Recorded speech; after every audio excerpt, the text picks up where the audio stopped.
All right, everyone, welcome back to the first annual Trios Cup here at Rack's Billiards Room in Edmonton, Alberta, Canada. We've got a super match. It's the final. It's Team Maxed Out versus Good, Bad, and Ugly.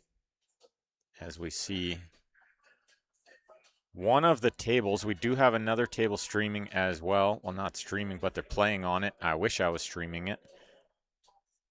My other camera crapped out on me, so I can't split screen this one. Otherwise, I would, but we're going to keep an eye on the score there. They're going to play a couple of the singles games there just in case this match takes too long.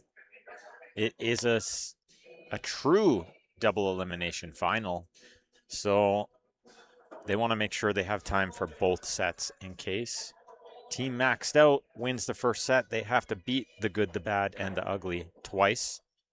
And you're listening to Ben Francis on the mic here. I'm live on Facebook and YouTube. Let me double check that as I follow the chat on both. Hello from Lodgepole, Alberta, says Greg in the YouTube chat. Welcome back, Greg. As we watch Osama here trying to run out, looks like stripes. He's made a ball, but he doesn't like his next shot.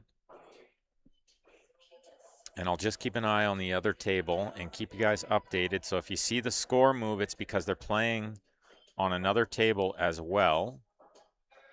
They have to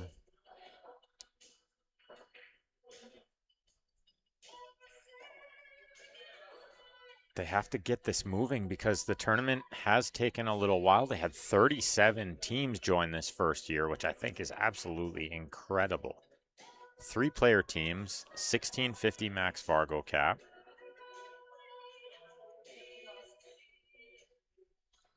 And over 10,000 added in cash and prizes. So I can tell you that first place is going to take home $4,160, the winner of this match. The loser of this match, a respectable $3,120. That's pretty good for a $160 entry. Pretty good. And 3 days of doing what you love.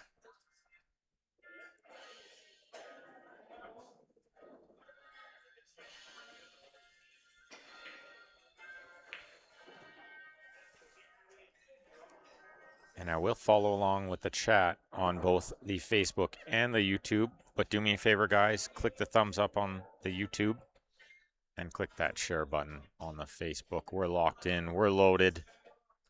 We're ready for a good final here. I'd expect a close one. Team maxed out at 1650. They are literally maxed out. And team the Good, the Bad, and the Ugly at 1632. But this is a rematch of the winner's side final where the Good, the Bad, the Ugly defeated them by a score of 9-7.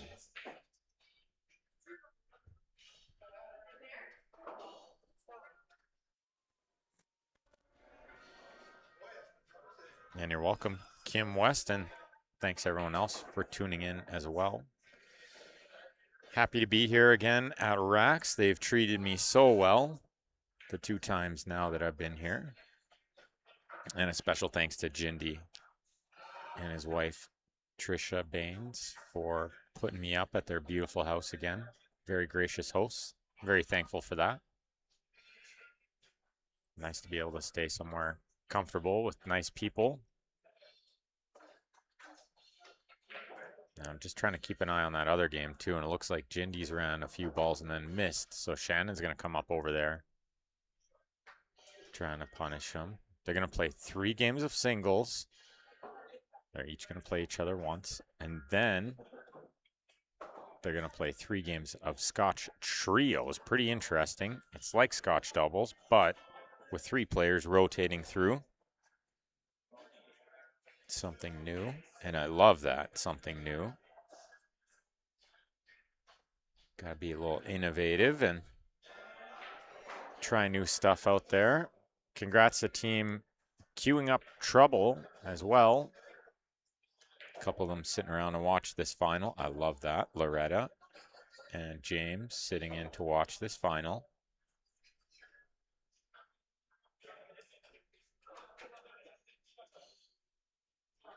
And congrats to them for a nice third place finish. They lost the semifinal. We just watched it. If you guys were tuning in, they kind of got ran over. But the ball's got to roll your way, and they really didn't. They never got going in that match, and Team Maxed Out looked hungry to get back to this final. So I would expect them to come out firing here. Mind you, they just came off the 7-foot table, so not so easy to change gears here to the 9-foot.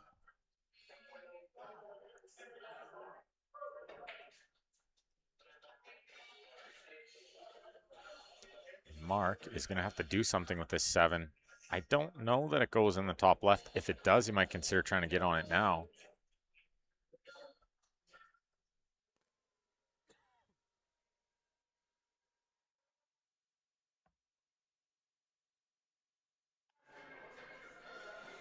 And if you're just joining me, I'm live at Rack's Billiards Room in Edmonton, Alberta. Beautiful place. 12 of these sweet looking 9-foot Predator arc tables. We also have 10 7-foot Predator tables, which we just saw them playing on.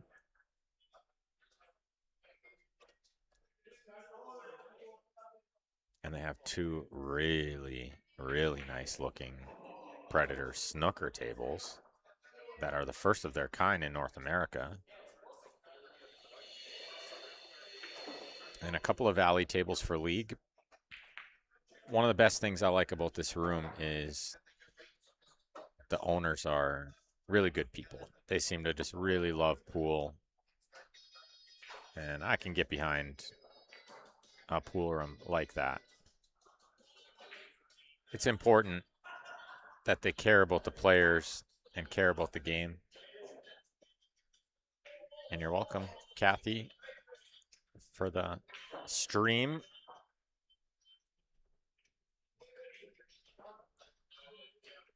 I've got the coolest job I've ever had doing the stream for Predator and the pro events. So if you weren't listening to me this morning, you can listen in tomorrow morning if you're not too tired of my voice yet.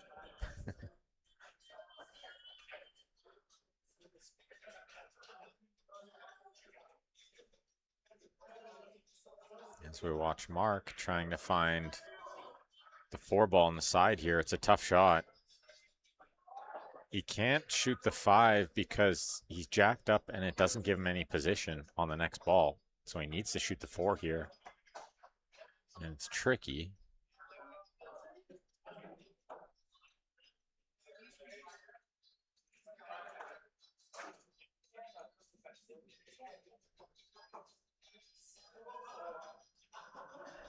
Andy cares about me. Thanks, Andy.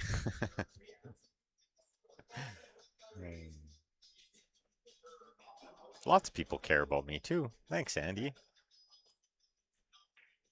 I'm treated so well when I come to Edmonton. I love coming here. Everybody's always so nice to me. I mean, I bleed red, and it's no secret that I'm a Flames fan, but I really do like coming to Edmonton. I've spent a lot of time here over the years playing pool and with my son when he was born. And it holds a place dear to my heart for sure. I come back anytime. I look forward to coming back at the end of the month. Speaking of which, I do have a poster that we can put up for a tournament that Jindy is hosting at the end of the month. So let's get that queued up.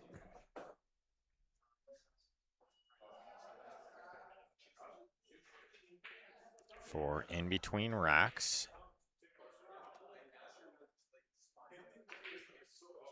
And thank you, Elaine. You're too nice.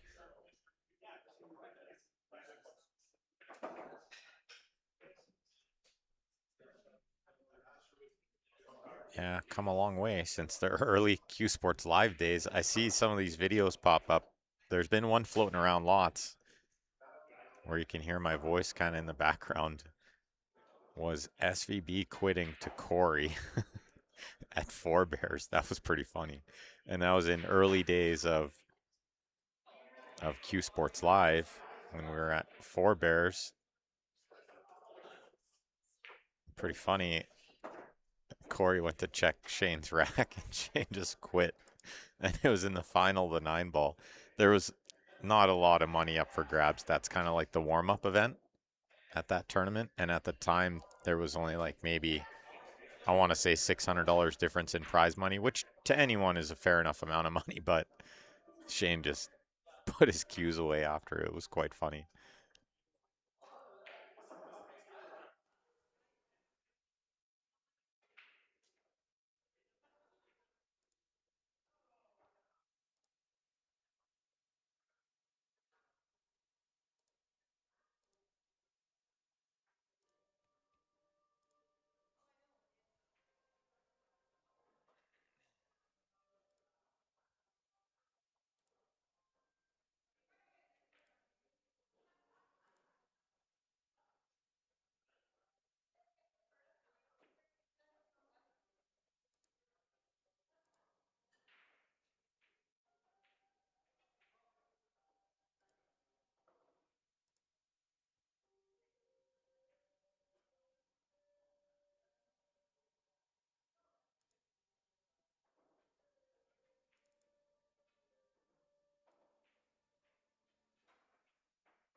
All right. As we watch, and we're back just in time to watch Usama win the first game for Team Good, Bad, Ugly.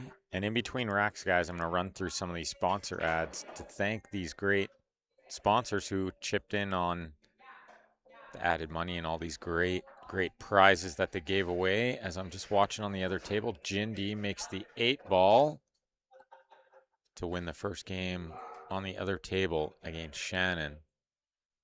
So that's for Good, Bad, Ugly. They're up 2-0 now. I know we can't see that table, but I'll keep you guys updated on what's going on over there as well. They're going to play as many games as they can over here too, but they might play a couple games over there, so we might miss just a couple of the games. Shouldn't miss too many, though, as we watch the last game of the first 3 singles. Corey Watson breaking here. Looks like he got a ball, and the spread is pretty good.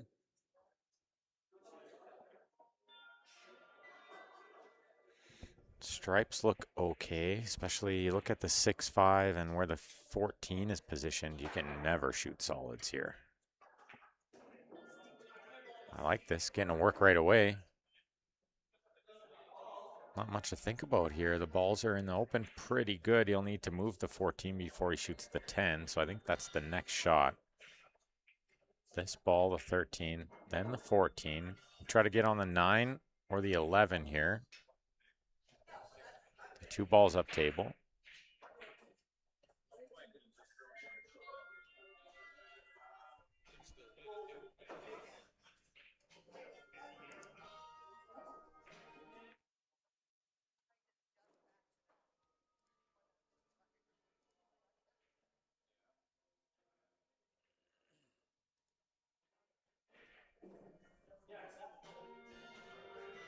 Okay, so he's found this nice little window onto the 9. He's got a smooth draw this one back.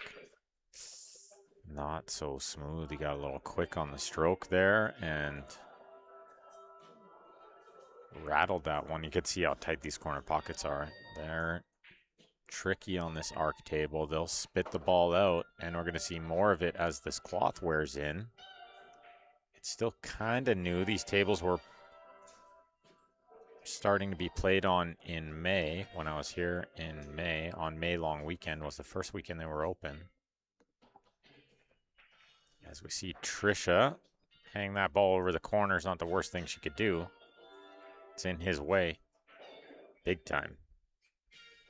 So I wonder if he'll try to come off the side of the 10 and make that, or if he tries this bank. Yeah, maybe the bank goes just by the 1. It's probably worth the effort because what else do you do with the 10? So we'll see what he finds. He could consider making the other 2 balls first and then trying to position that. Dropping underneath here, shooting that ball on the side and trying to move the 10 is probably the last thing because the side pockets are triple tough.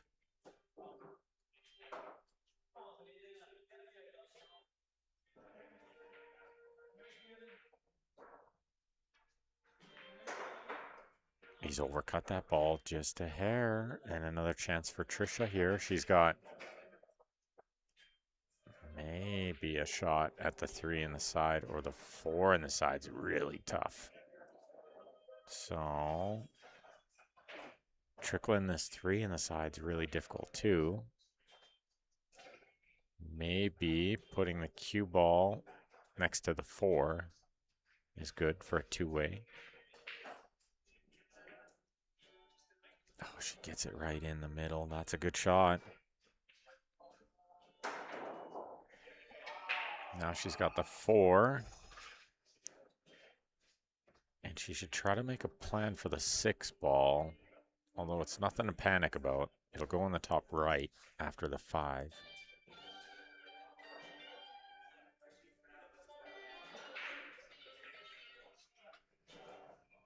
She rolls in the 4, nice, but she didn't want to put herself on the back rail like this. She tried to get it with a little inside and get a bounce off that rail. Just let up on the stroke a little bit. Just got to get through it a bit more.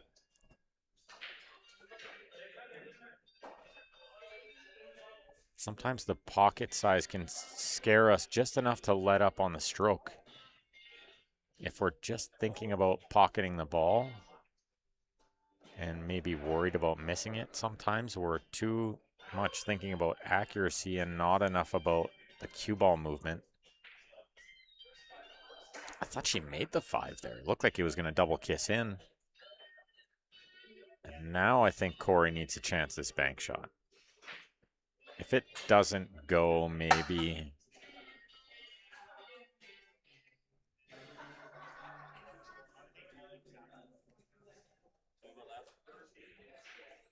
Sorry, guys. Somebody just launched a ball at me from the snooker table. Is brutal. The guy just hammered it into the rail, and it went 30 feet across the room on that beautiful snooker table. So hopefully he doesn't do that again while these guys are playing this final, because that was brutal. I came over here and like hit all the stuff that I had underneath here. Yikes. Very nice tables. I hate to see that.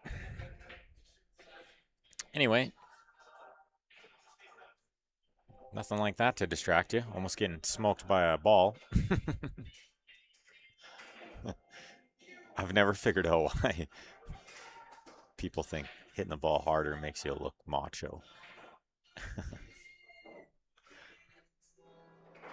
When the game is played so delicately. I actually think you look cooler if you just roll them in at pocket weight. Like this. What a shot that is. From a mile away, even Corey claps that. It's beautiful. Oh, that's so good because now if she can just roll the 7 in, which I think she should shoot the 7 softly, she's going to be on the 5 to get to the 2, to get to the 6. Looks good from here. Yeah, she taps table, get this one to slow down. It does. She could even shoot the 2 first and then play the combination because it's a hanger from anywhere. And I like it. Just roll the 2 in and leave just a little angle on the 6, like from relatively where the 2 is now. That little angle is going to leave the 6 over the hole and bring the cue ball across nicely. I think she's found it. It looks a little tougher because you have to shoot over the 5 a bit, but it also protects the 10 slightly. Oh, she's overcut it by just a hair. It's a good try, though. That's the right shot. And somebody very wise, one of my teammates once told me, he said, I'll never get mad at you if you shoot the right shot. I'm only going to, tell you something or get mad at you if you shoot dumb shots out there. And it's stuck with me big time. Not only through team pool, but just in general, like shoot the right shot. Even if it's a harder shot, a little bit harder. You don't want to be shooting super hard shots all the time, but shoot the correct shot. Okay, he's got to bank this ball now. You can't get back underneath it with the draw shot. It might look like it, but that is so hard. To shoot the ball in the top left and draw it all the way back underneath, forget about it. So it's bank this ball in the bottom left to try to win the game. Sometimes you just got to be brave. And I've seen him shoot. He's very good. This is close, but it's not going to get there. It's at a half decent speed where it forces her to play maybe the 6-5 before the 2, which makes getting to the 8 a little tougher. Trisha's played really good in this tournament. In the last match, she's not going to say she played good, but I'm going to say she played good. In the last match and the match before, I watched her making some really big shots. Some really big shots, like some big 8 balls under pressure. And she'll just remember the shot she missed, but that's how it goes. And you have to be a little bit hard on yourself to be good at this game.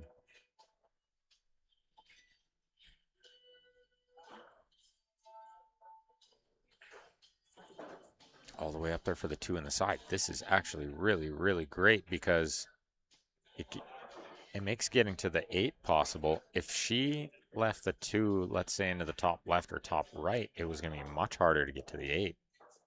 I don't think the 8 passes the 10 in the bottom left, so this is actually a good angle to get down there for one of the other 4 pockets it goes in.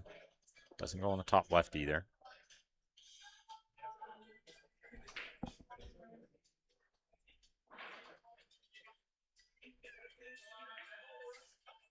Oh, and she plays it in the corner. The only problem is there's nothing on the 8 here except a bank. She's made a good shot there, though. And it's probably, well, she could consider playing the 8 off the rail, off the 10, into the bottom left, and maybe plug that pocket.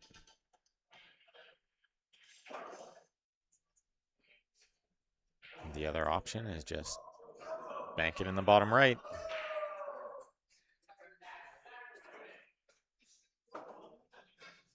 Yeah, and I kind of like this. It's more of a confident shot. Showing confidence. A big shot for 3-0. It's close. Caught a bit of a slide off the first rail there. Sent it into that second rail pretty early, the first diamond. And Corey with 3 balls pretty much over a hole to get this to 2-1. And they're going to play a Scotch Trios after this. 3 games of Scotch Trios.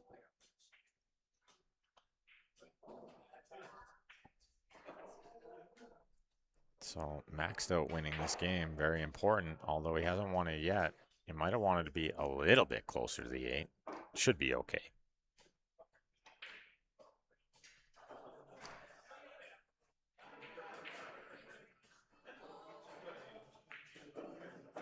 And he gets it for 2-1.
They're just doing some announcements, guys, so I'm just going to mute it for another second.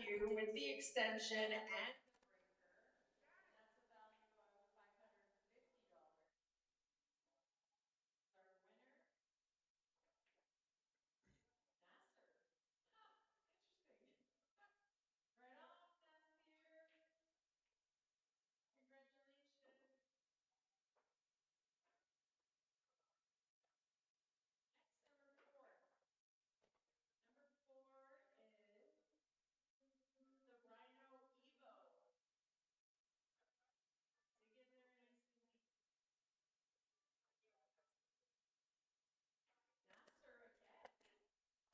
Nasir, They're 2 in a row. giving away some more door prizes. The We have a right little Eagles. in-house raffle and some door prizes and stuff. So I'm just going to mute it for another second, guys. Just hang in there. That has a value of $725.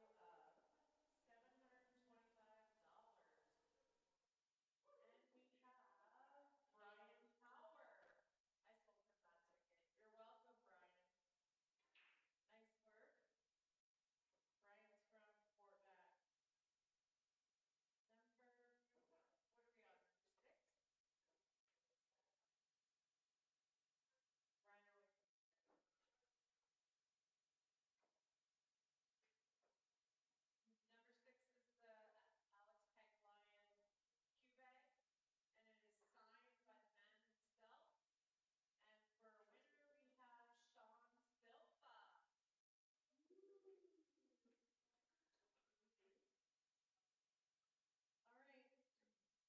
Rhino number 6 is the Alex Pipeline Q bag, and it is signed by the man himself. And for winner,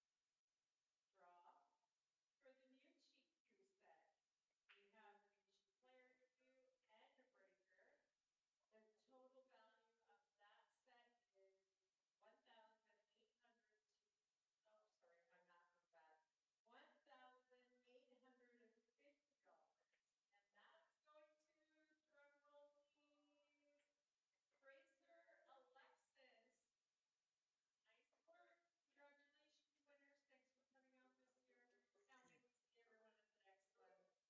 Now we will see everyone at the next one. Bye-bye. Great tournament! Thank you! That was just Christine Rowles, one of the owners here, doing the announcements. The winners of all the raffles there and the door prizes and whatnot. And they did such a great job. And she thanked everyone for coming. And it's been a great weekend. And I know the players really enjoyed it. And then it's going to be bigger and better next year. That we know for sure. We've already seen a lot of teams looking at how can they sign up already for next year. So make sure you guys like and follow Rack's Billiards Room on Facebook. That way you get notified anytime they post a tournament.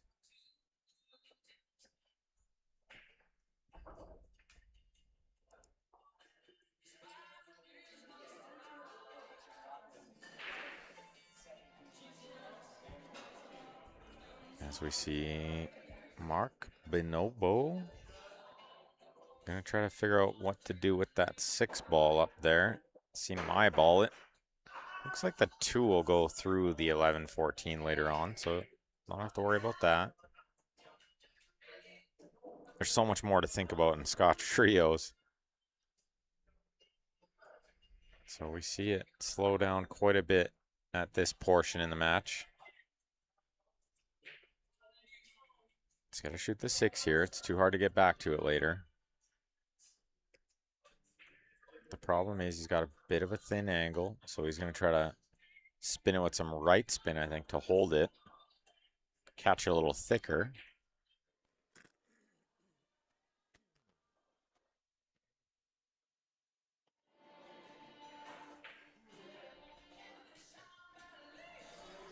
We'll see if he can flick it in off that ball. He couldn't. I thought he might have had a bigger pocket there. That helped him slow it down, but it didn't work out. And I think the 10 will still go in there. The top left by the 6 later on. So it's going to be Jindy getting up to the table here. With the Soccer Canada jersey on. All right, I love it.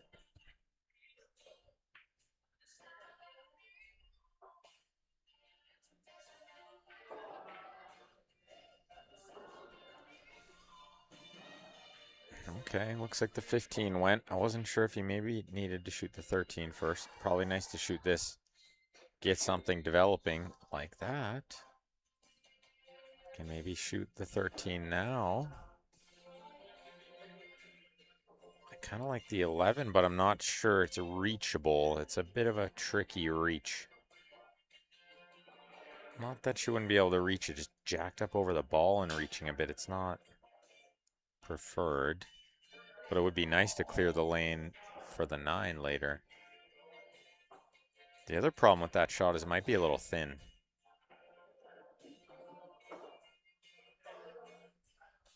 Martin. Martin, you got it, my friend. You got it, pal. What are you doing this week? It's so hot. We got to find a time where it's not hot, raining, or smoky out to go play some tennis. My good buddy Martin Kelly from Airdrie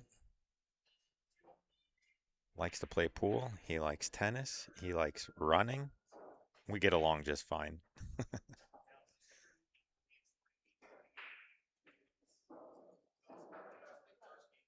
Okay, I think he's got to spin this one out for the 9 in the side next. Oh, he goes into a ball. Look out. I'm not sure the 9 goes by the 3. It's going to be a thin shot on the 14 or the 12 for Jindy here.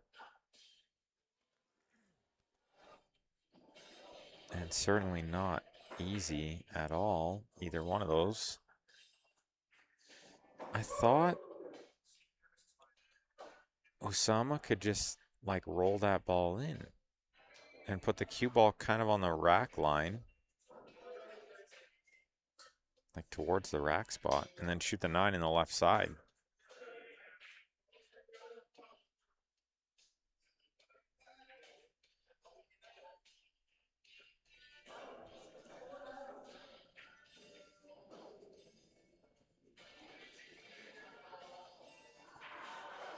Okay, the ball up table's okay, but this is a little tight. Oh, it went straight in. Look out, cue ball's going behind the 3. Oh, it's just okay. It's just okay. They're on the 9. Trisha has a shot at the 9. And this cue ball might be coming naturally in a position where they might have the 14 or the 12 next would be handy. Yeah, see you in October, Martin. Yeah, when it's not so hot, smoky, or any of these things. Pretty tough to find a good day. And yeah, Greg. After that cue ball flew across the room, yeah, I need my PPE. Hard hat.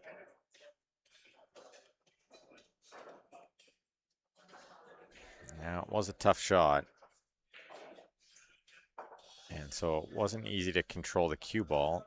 She's hooked her teammate, but he's pretty good with the jump cue, and he's got the air rush out, so I gotta love his chances. It's more about position here. I think he makes it a lot. Wow. A little quick there. I think he could have used an extra second to dial it in.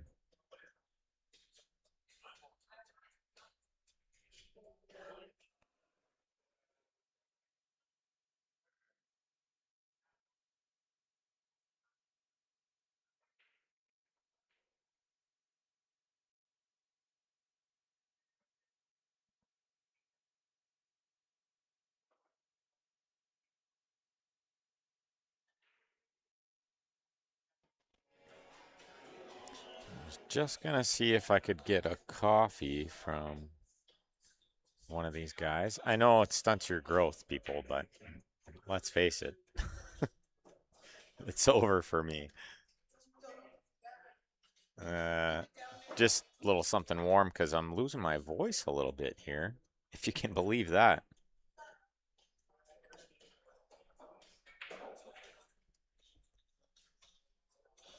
Hang in there, voice. One more match to go.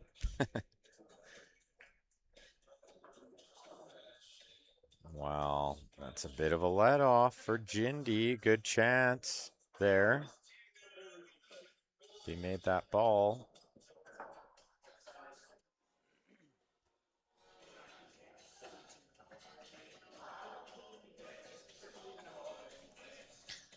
And excuse me, guys, if I just go silent here and there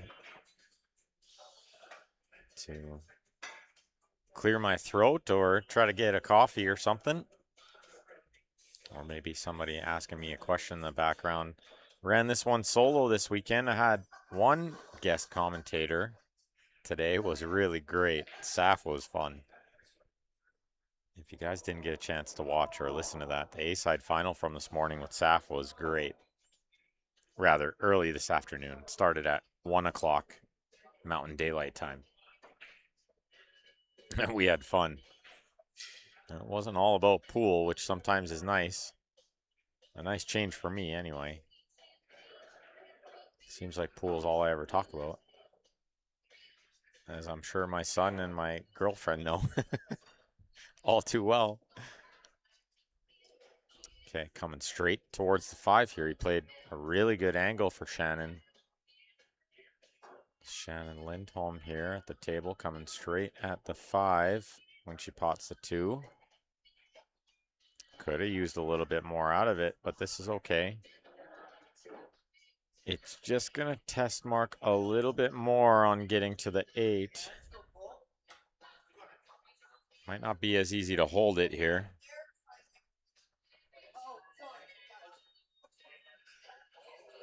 Does he drag it in? Does he go to the other side of it? Does he try to stun it? I think I like the drag shot. And from what I've seen, all the Filipino players really good with this drag shot. Yeah, he's kind of just rolled it in there with the middle ball. Good shot. Nade in the side for 2-2.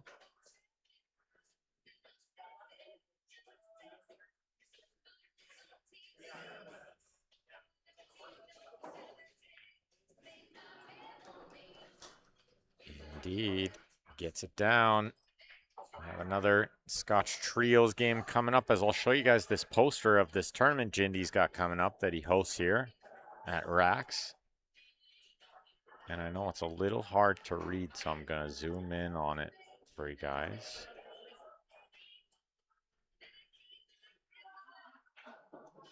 So you can see, hopefully see, a little bit more of the details about it.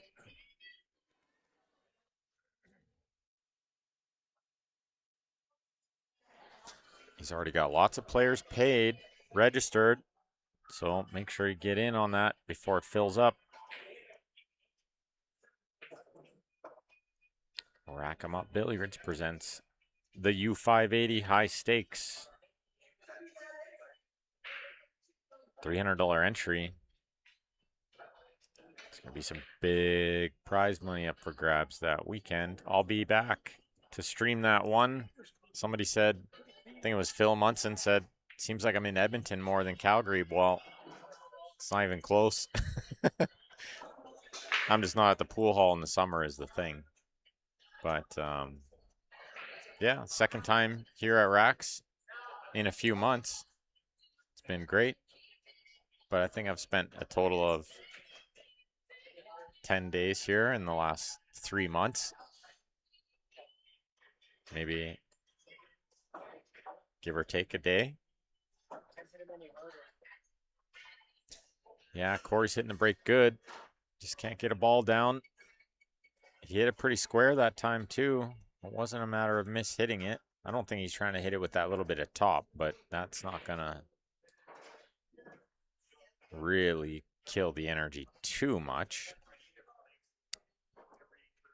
Tough break. 8-ball on the 9-foot, I think, is one of the toughest games to break.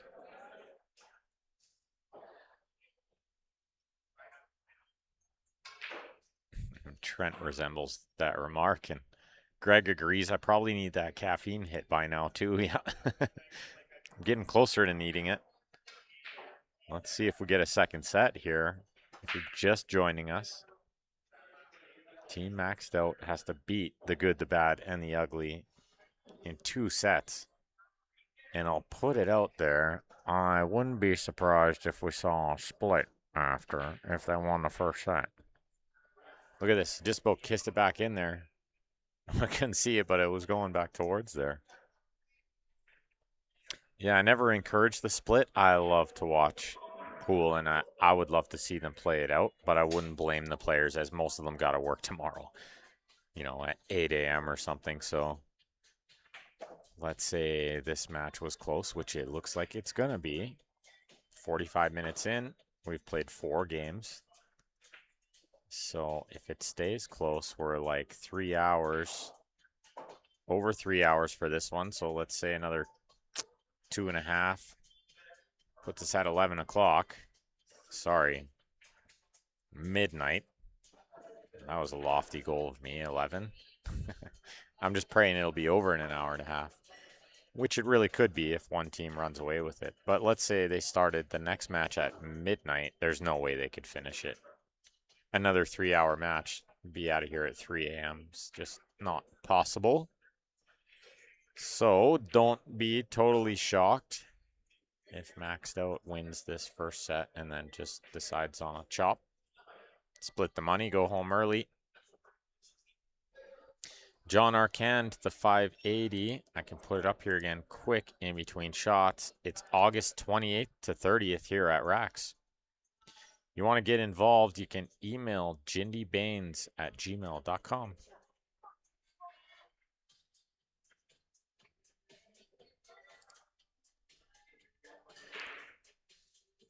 That's the next big event here, just a few short weeks away. Get your entries in.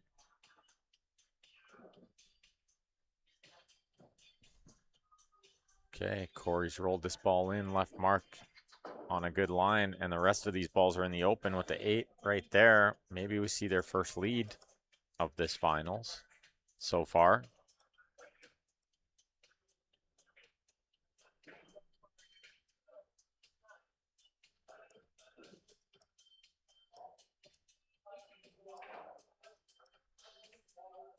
Only one weird thing I saw on that poster I have to ask Jindy about. It says on the bottom, no refunds after August 9th. Maybe he meant to say August 19th. August 9th seems a little early to cut the refunds off. But it's his tournament. And you do need a certain robustness to play that one as well, so.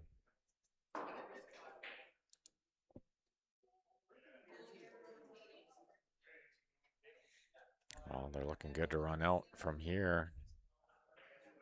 Can't ask for a better look. Couple balls over a hole. Just got to jaw this one out smooth and watch the 3-ball a little bit here. You know what? She was really thinking about it because look how much she let up on the spin. She left Corey a mile away when he should have had an easy shot in the side.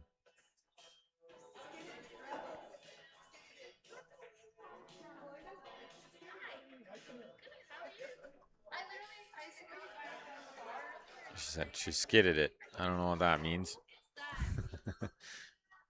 She let up on the stroke. She didn't get through it all the way. It kind of just dragged rather than grabbing the bottom spin. Gotta get through the ball more to get that revolutions to get to draw back. Yeah, there's room in some qualifier tournaments too. That's right, Rod. Oh, and John's already in. Never mind. Johnny just looking for all the 580 and under tournaments he can get in. He thought maybe there's another one he didn't hear about. Awesome. Lots of tournaments is good.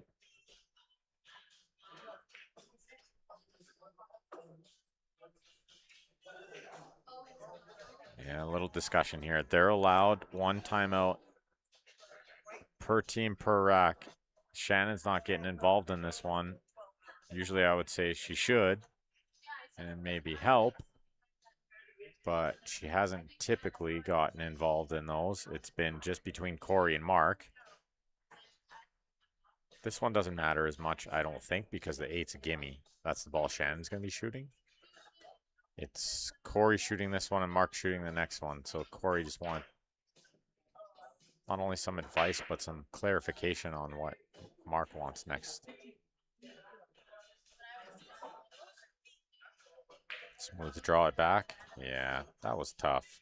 I'm not sure what Mark told him there, but it was difficult. It was very difficult to do whatever he tried to do.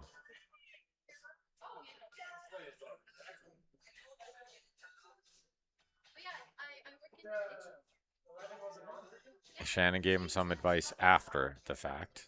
Well, that was not ideal. I don't know why she didn't just get involved in the timeout then.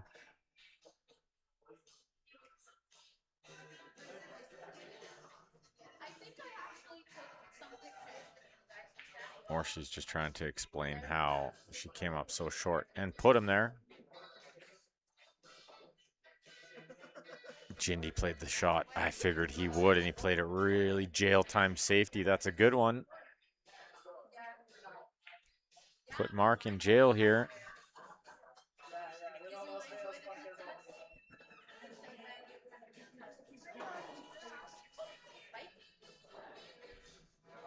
Not easy to make a hit here, let alone keep them off a shot. Kind of a big rack here at 2-2. They're fighting hard for this one. And not overly surprised. It is the final. There's some good prize money up for grabs. $4,160 for first, $3,120 for second. Great prize money here at the first annual Trios Cup. They're going to do this again next year. So if you haven't already, come check out the room and make sure you follow and like their Facebook page, Rax Billiards Room. That way you can stay up to date on all the cool stuff going on and the tournaments coming up in the future. They got lots of them. They're going to host lots. They're talking about a big open one. They want all the Calgary boys coming down.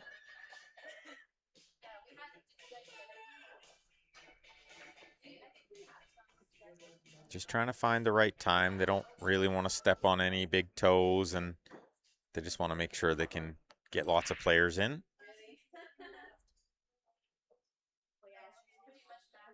As we see Trisha take ball in hand on the 5. Rolling through to get on the 7. If it's not there, that's fine. Another safety. Jail time, too, underneath the 6. I think that's what he's doing. Oh, using the 2 to spin under the 7's even tighter. Shannon slowly comes to the table because she's got nothing from here. There's a 2-rail path around the 8, between the 8-4. I don't think there's anything to this other side rail around the 2 without a really big masse. The 7 might even just be in the way of that a bit. Sometimes you can elevate the back end of the cue, play the masse, but you're not really getting the cue ball to curve. It just accelerates the spin off the rail.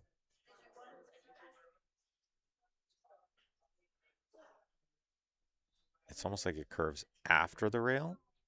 She's found this 2-rail path that I first saw. It's a small area to get by the 8, get around it, and hit the 12. But that's the shot, I think.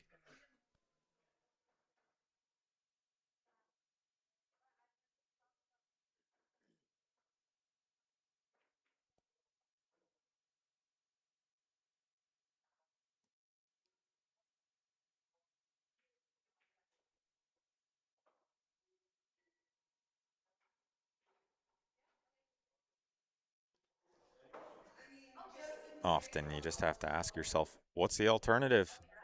Do I have something easier? Can I tie up a ball? She's playing something different. Oh no, okay, it is going around the 8. Try at the 12, I think.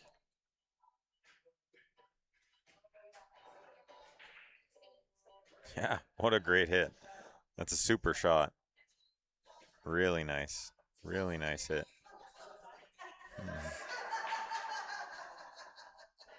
All right. They got the 2 ball, though.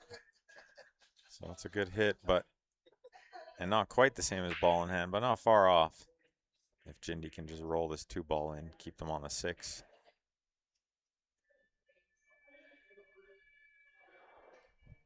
Sometimes you just have to play the shot, though. Like, to always look for a safety is okay. But there's certain situations, like, and this is one where you just got to roll this 2-ball in. Just got to be brave.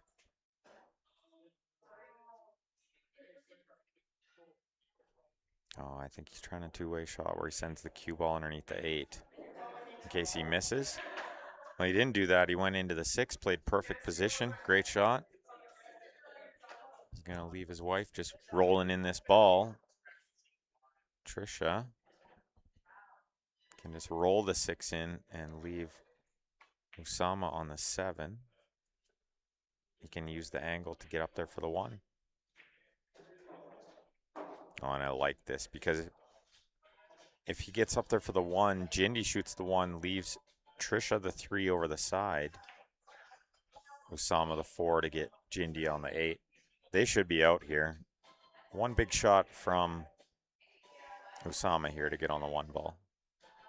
2 rails, gonna miss the 3, miss the 11. He's hit it perfect. That's a really great shot.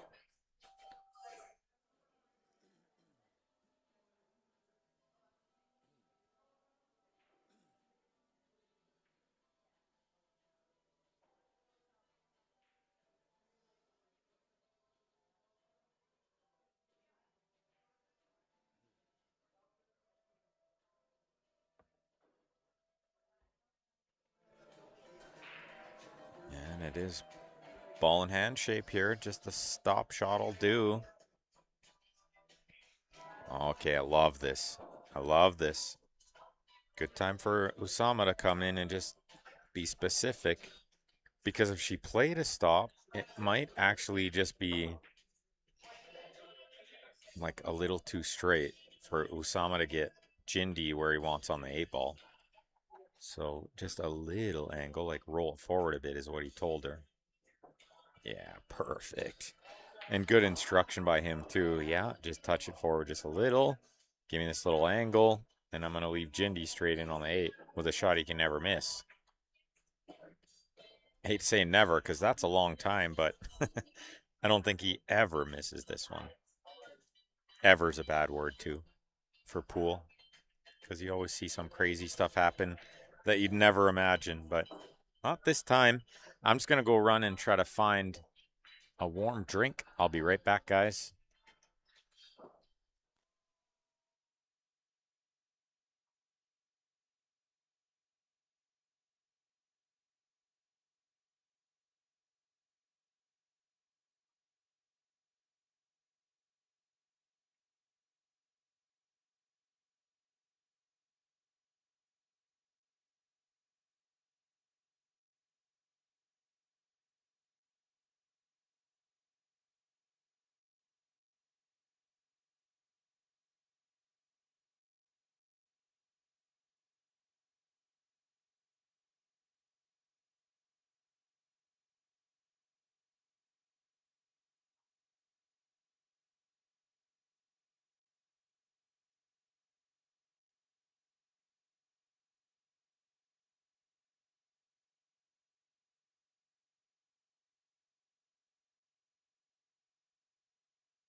Anybody who knows me knows I don't really drink coffee. So when I say that the coffee here is good, you can really believe me because I'm like a coffee snob now. I can't drink bad coffee. And I just like very specific coffees. I don't know what happened to me. I'm getting old, I think, you guys. But the coffee, it's delicious.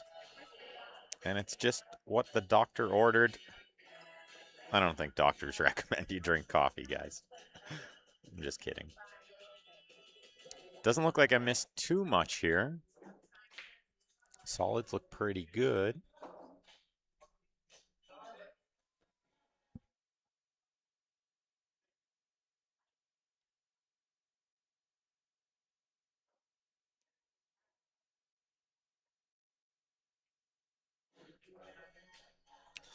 And you're welcome, Sean Silva, for the commentary. And thanks everybody else for tuning in with me all weekend. I appreciate you guys all sticking around for these long matches and sweating it out with me.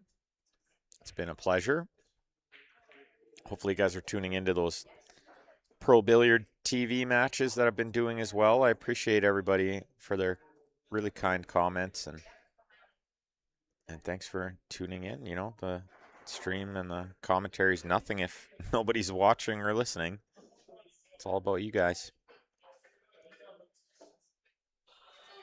All right, let's see what Mr. Bonobo can do here. Looks like the one ball's okay. He'd probably rather leave the 3 there if he can. Yeah, he's going to try to shoot the 1 in the corner here. Then the 4, then the 6, then the 3. And there's a couple different ways to get out from there, but I like that. Stop shot right there, shoot the 4 next.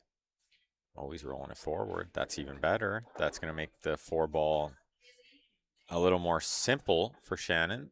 And if she doesn't like it, he's put her on the other 2 balls. So that's what you want to do in 8 ball, and especially in team pool. So in Scotch doubles or like this Scotch trios, just put them in between the balls and give them a choice. Let them shoot whatever they're comfortable with.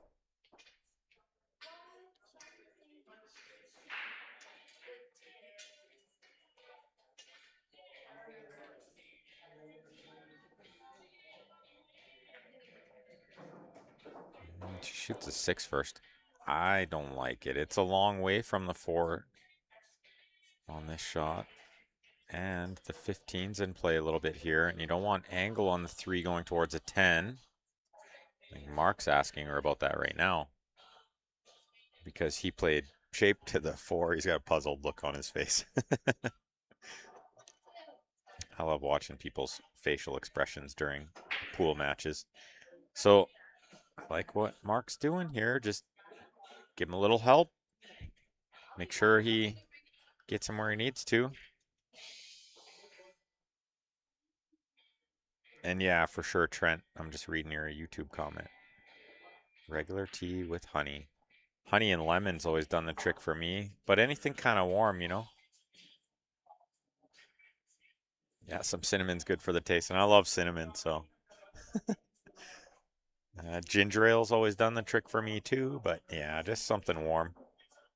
It's already helping.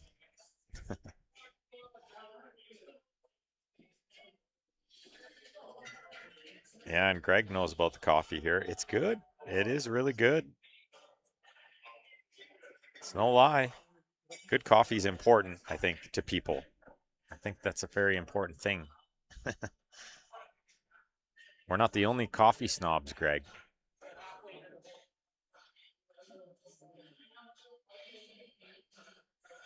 And yes, Johnny Krasuski, you're absolutely right.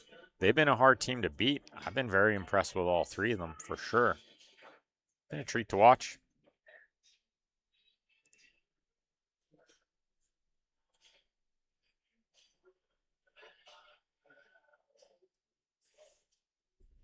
So we'll see what they decided on. Oh, it's the 3 first. It's almost the last thing I would have ever guessed. I suppose Mark figures he can spin this one over for the 8. Just wanted to make sure that he had a shot after. But I don't know. I think could have drawn the 4 back, like into the 15 or close to the 15. Couldn't quite see where the 3 was in the pocket, though.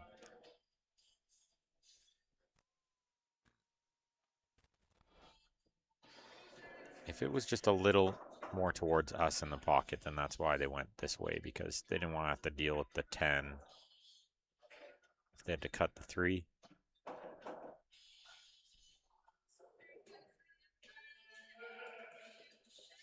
It's caught it thick. It just wiggles in, and they're on the 8. Good shot from Mark there. They're not as close to the 8 as they'd love to be, but Shannon's still a big favorite to make this.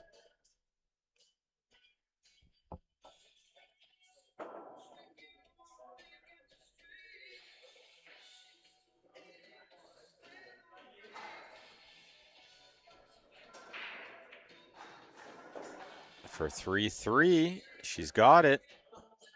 And we're back to the singles portion. Here we're going to have 3 games of singles coming up.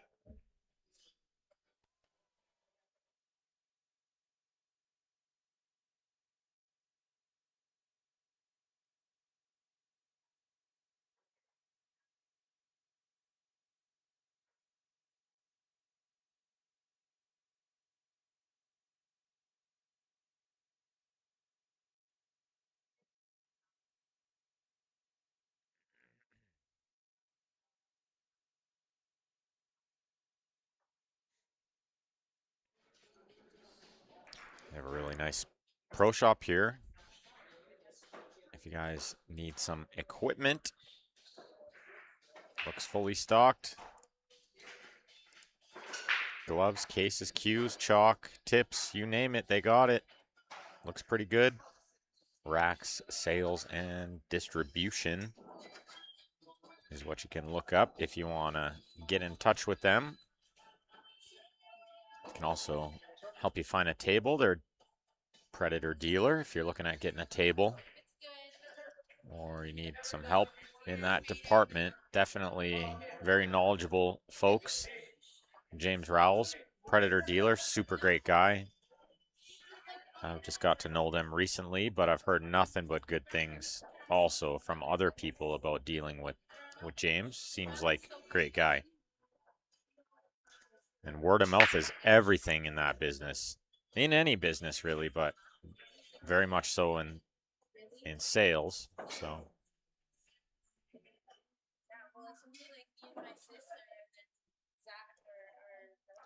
looks like they're playing the singles games on 2 tables here, so I'll keep an eye on that other table.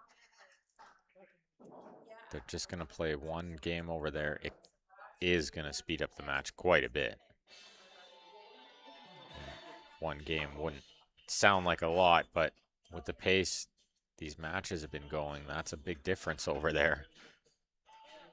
But it's not a bad pace here. Through 6 games in an hour and 6 minutes is not horrible. It picked up a little near the end of that. Scotch trios. It's often a lot about the break shot. So if the break leaves the balls a little tied up, then the games just drag out a bit. If the break is wide open, then it tends to be the games go quick. And sometimes it's not so much about how they broke, it's how they racked before they broke. You can break awesome, but if you just never rack good, it'll always be tied up.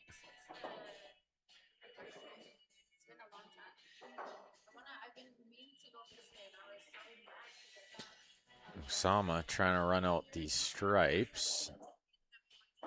Definitely the elite player of the group. He had the highest Fargo in the event at 686. So we do expect to see a run out or 2 from him during the tournament. Whether that be a break and run or a dry break from his opponent and run. Can he see the 12 here? I don't think he can, judging by his body language. I don't think he can see the 12. He's going to have to look up table at the 15, I think. Well, he's down on the ball like he's going to shoot it. Oh, he just had it and he needed it. It was going to be hard to get back over there. He's kind of drawn through and missed everything when he probably thought he would kiss some of the 11 and maybe get a better shot, but this is okay. Can he draw this one to use the 6 to stop the cue ball? That's what I'd be trying to do. Oh, but he hits it soft and juices it right out of there. That low and outside spin will just throw it right off the line. That's what happened. Nothing easy for solids here, though. I mean, the 6 will go in the top right. But there's a little problem with the 4-3.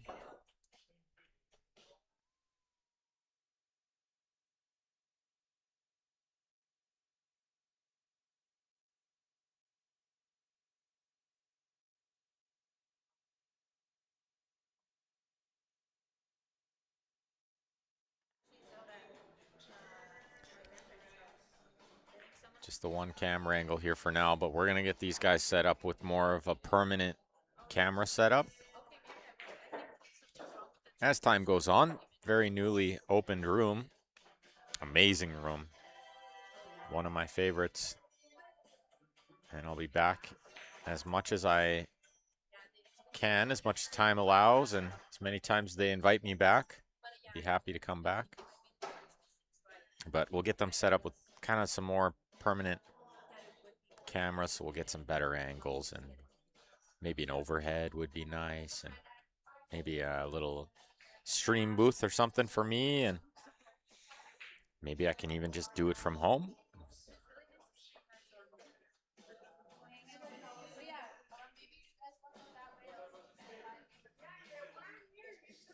Oh, thanks for the pro tip, Elaine. I can't believe they haven't come over and corrected me yet. I'm through 3 days of the commentary calling them the wrong name, mispronouncing. Thank you, Elaine. I appreciate that. It's not Rowells, it's Rolls. And I can remember that because we're playing a game that involves many of those.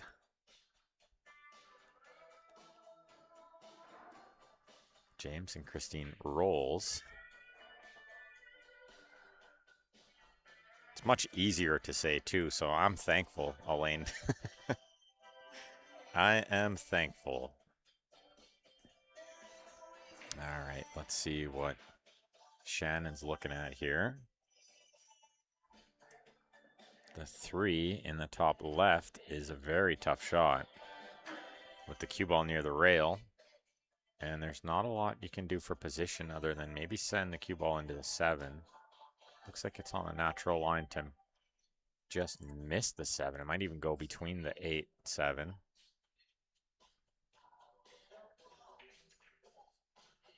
And on the other table, we have Corey playing Jindy. So, in my opinion, they kind of need Usama to win this game that we're watching here against Shannon. It's a small mismatch. There's a small mismatch on the other table. And it's closer to even over there. And then there's going to be one coming up. So, as I was pronouncing his name wrong, I'm so glad you corrected me because he just came over and gave me a hoodie, a Predator Canada hoodie. They're the nicest people. Super nice people.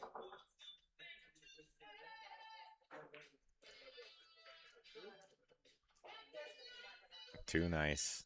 Way too nice. It's better than the one I had.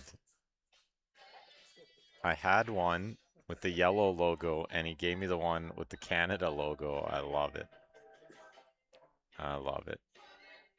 Too nice. Such a nice guy.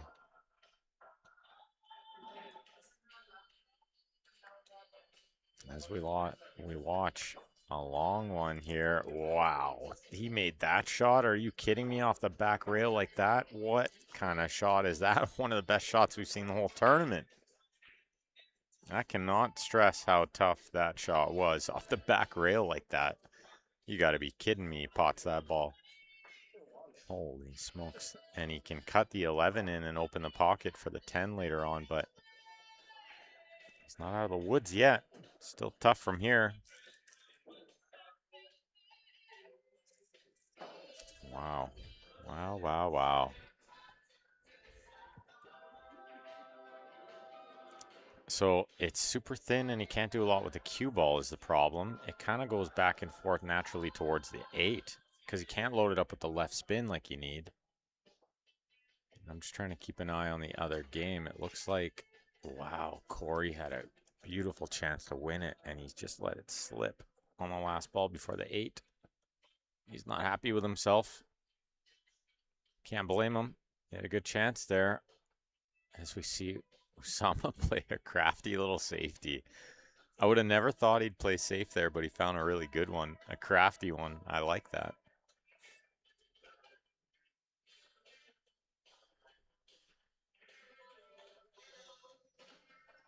And I don't know if she has the edge of either one of these balls. It's hard to see it on the camera, but I looked down the line of the shot outside of the camera, and yeah, I don't think so. I don't think either edge, so maybe it's the jump cue. Maybe it's the break cue because it's just the edge of the ball. I can't tell what cue she's got out. It looks like she has her shooting cue out, so maybe she's going to masse around the 11 a little bit to try to make the 3. Oh, she's going to kick at the 2, so that tells you everything. She can't see any of the 3 or the 7. Good safety from Usama. Oh, and she just drives by the one rail kick by a hair.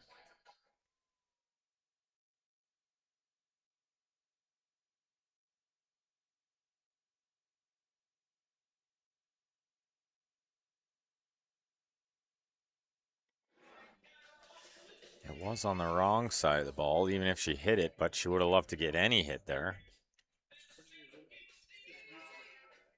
So I think what I like from Usama here is shoot that 10 ball in the bottom left, the ball that's nearest the middle of the table, and draw back. Try to get close to straight in on the 11. It's hard to end up dead straight, so just put the cue ball on the right side rail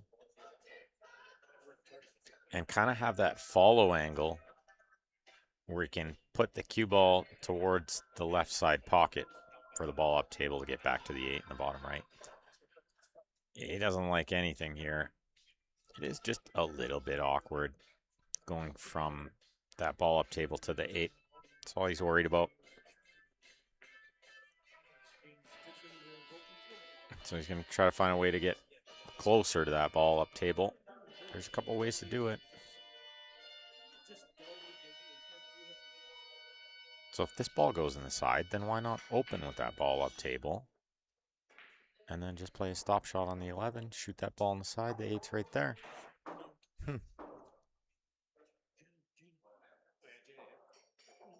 Seems like a curious choice. But when you're not out there and all I can see is these angles on the camera, sometimes you miss a beat. And I'm just looking at these comments on the YouTube. We're at Rack's Billiards Room in Edmonton as Trent answered that question for me. Thank you very much, Trent.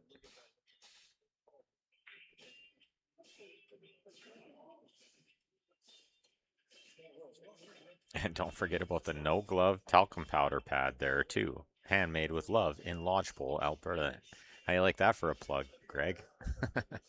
I didn't get to see your product, but I look forward to seeing it.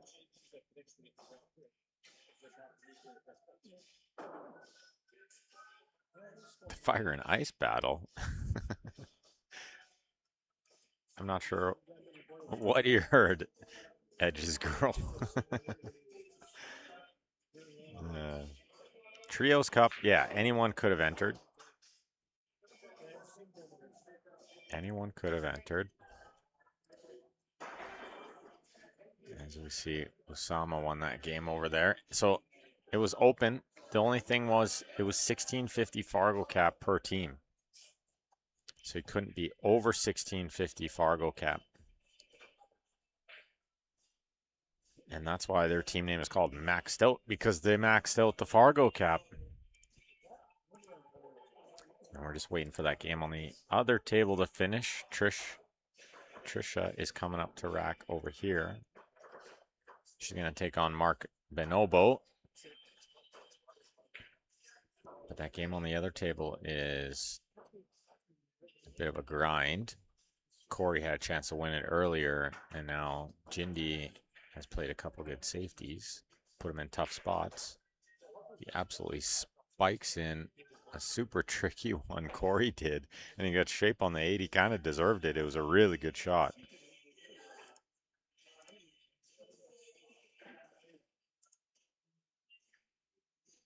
There, rolls in the 8 to get it to 4-4. These two teams are neck and neck. There's absolutely nothing between them. Just as you would expect from a finals.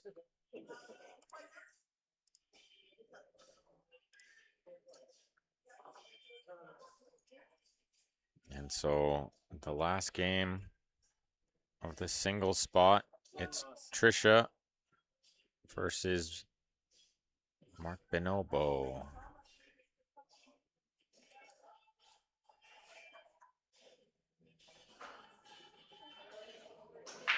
As she rips it down the middle. Is she going to get a ball? I don't think so. But often that's not the worst case in a game of 8-ball. Except at the really elite level, of course, you got to be making balls in the break or you're dead meat. But at most levels, it's okay to have a dry break here and there, because it's really tough to run out. And we haven't seen a whole ton of runouts from anyone.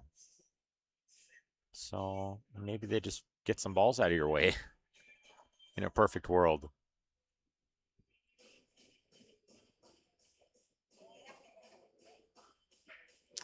Oh, Greg made the pad, so they released the smallest amount of talc to reduce any mess. We need to give this to Eric Vargas, Greg. Greg in Alberta on the YouTube chat. He's made a new product. And it sounds like Eric Vargas needs it. He makes big old mess of that powder all over the tables and stuff. Especially if he's playing a big match. Ugh, it's everywhere. Yeah, he likes the baby powder. I always tell him, just wear a glove, man. But I get how a glove is not for everyone, so I love that you've made a product that can help players like him. Okay, Bonobo trying to run out the solids here. Yeah, target Eric Vargas. And the Filipino crowd, they're your go-to. They sure love the powder, those guys.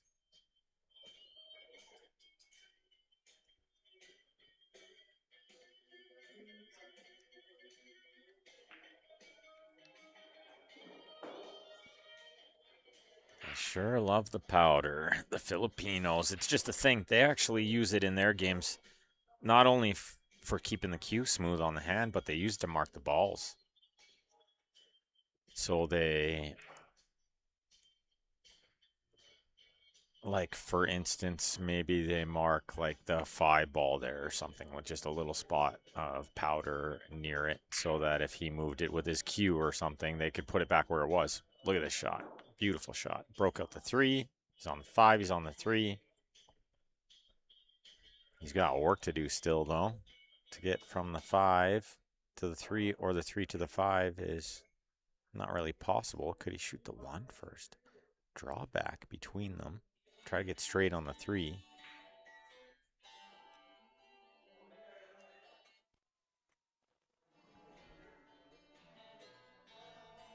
Pretty sure that's what he needs to do. If he's straight enough on the 1, even if he's not, he maybe needs to alter the angle with some spin one way or another. Try to get straight on the 5 or the 3 can get him to the other ball.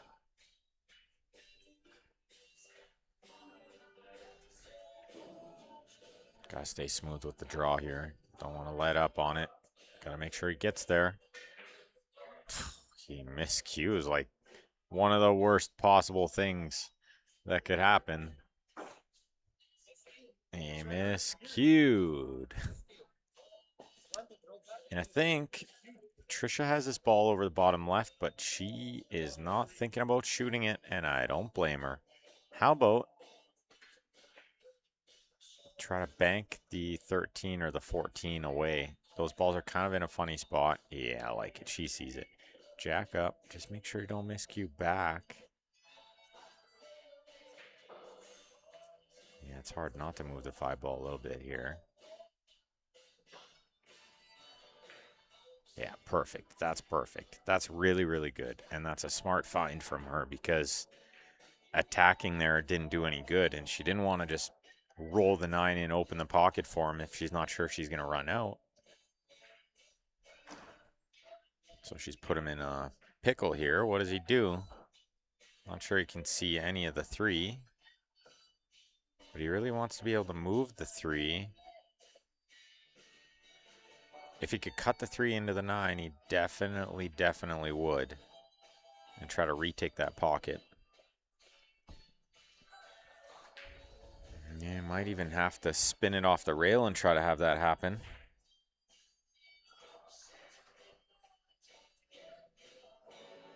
The problem is you can't really get a lot of left spin. The cue ball on the rail. Oh, it's going to work, though. What a great shot. He's got the cue ball on top of the 8. That's really good. Oh, it was a foul. Okay, good call, Mark. I didn't really see it hit the 3. I just saw the 3 taking the path. And I thought it was a great shot. Turns out it was a horrible shot. Straight into the ball. He just opened it all up for and gave her ball in hand. I like that he called it on himself. Just didn't really question it at all. Very good.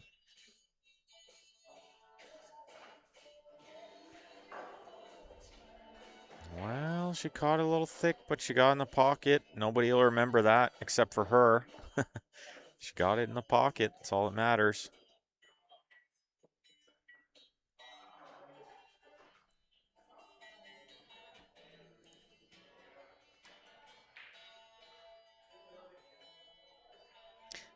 And yeah, Greg, that's what they do with the powder of the Filipinos in case they bump a ball.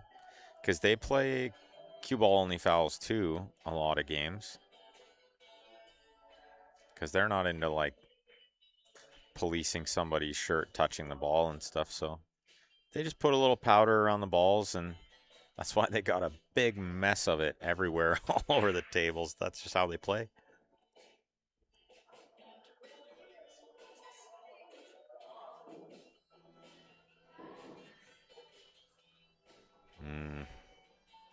Trisha might be upset that she missed that ball, but I don't think it's that punishing. Mark would have to play some kind of wizard shot to pot the 3 and get up and down for the 5. He's going to just roll the 3 over the hole, play safe. I kind of like this. You do have to play your opponent a little bit sometimes. Like challenge her to roll in the 11 and run you out. It's such a small pocket. These side pockets are really, really tough, so to try rolling this 11 is asking a lot. She might not have a choice, though. Sometimes you just got no choice. You got to go. It might be one of those times. Not the best option. Yeah. Yeah, not a lot she could do there. So Mark's going to have a couple easy shots here. Try to find some position on the 8 to get them a lead. I don't think they've had a lead yet. It was 2-0 good, bad, ugly, and it's been nothing but them ahead by 1 game. Let's see if Mark can get it done. He wants a little angle on the 5 because I think he wants to play the 8 in the same pocket as the 3, or maybe the right side. And I think I like it either way. If you come up short either way, it's going to be a little funny. And if you go a little too far, it might be just as bad. So, decision time. I think I like the draw here. It's less movement. So a little low and a little right spin. You just got to hit it soft. You don't want to hit it too hard. Let it rip into the 8 off the second rail. But it's less cue ball movement, if you know what I mean. It's only like 4 feet instead of, if it goes up there, it's maybe 7 feet, something like that. Anytime you got to move it further, it's risky. I think he's just okay. I would have never guessed he'd be playing the 8 in the top right after he went forward with the cue ball, but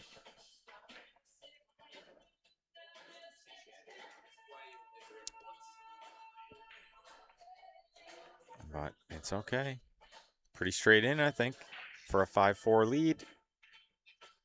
He's missed it. He's missed it by quite a ways, too. It was never close.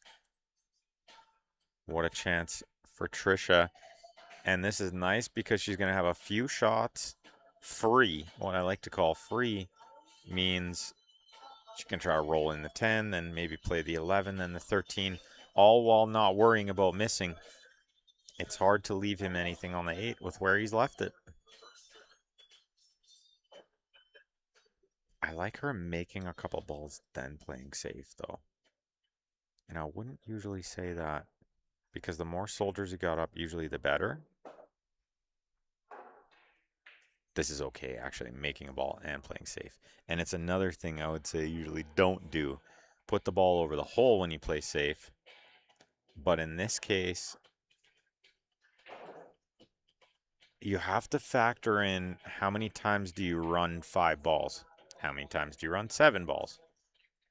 The game is all about percentages, so if she thinks, running 6 balls is not high percentage, then make one play safe and then run maybe 5 balls now from ball in hand because he didn't get a rail after contact. So it is ball in hand. You can see him nod. She found it. He nodded. So I think the 15 will go on the bottom right, and it's a stop shot to get on the 11, a stop shot to get on the 13. She'll need to play one positional shot on the 12, and this would be a huge steal for her team to beat Mark Bonobo here. Might be one of the biggest moments of the tournament so far. Maybe I'm not seeing it right, and the 15 doesn't go by the 13 to the bottom right. So maybe she needs to play the 11th and the 13, and this is fine. It's just a little bit more cue ball movement. Or maybe it's a 15 in the side next. Yeah, I think she wanted a stop shot there.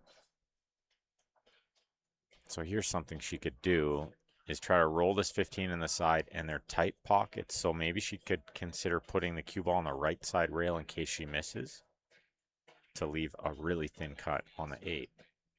I think she makes it though. She's going to get a shot on the 13 next. What a great shot. And if she cuts his 13, it's supernatural shape to get on the 12. Or how about this? Stop shot the 12. Cut the 13 and it's natural to get on the 8. She wiggles it in there. One good shot and it's supernatural position. Just don't overhit it and don't scratch on the left side.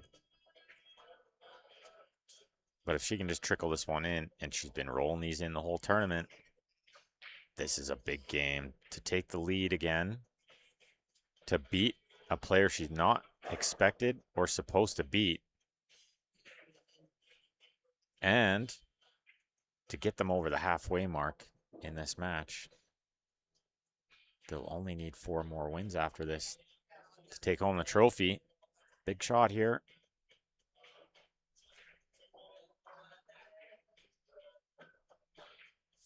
Oh, she hit it really hard. Shooting with the bridge made it 5 times harder.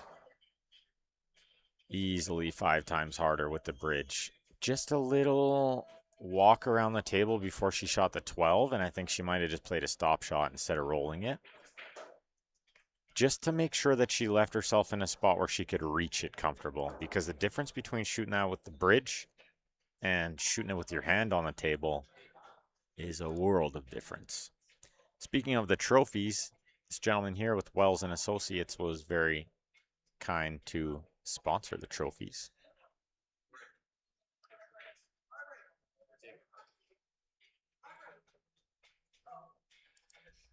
And a couple other real great sponsors in this event.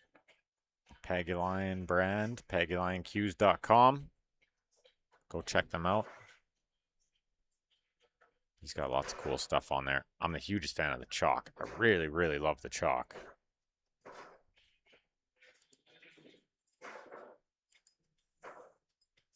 But lots of great stuff on there. And thanks to Elaine Reaper and Mara Cormier from Remax. If you're looking to get a house or looking to sell your house, these are the people to get in touch with.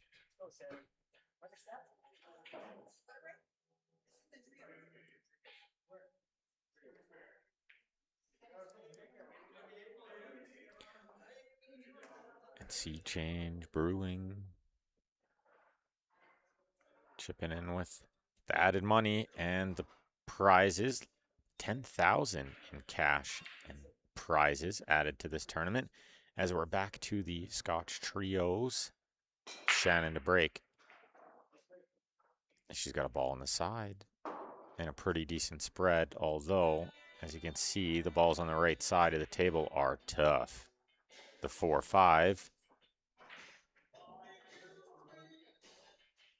or the 14, but you can forget about the 14 because they're going to shoot solids. Maybe roll in the 2 first, get on the 4 or the 5. Preferably the 4 because I'm not 100% sure the 5 goes.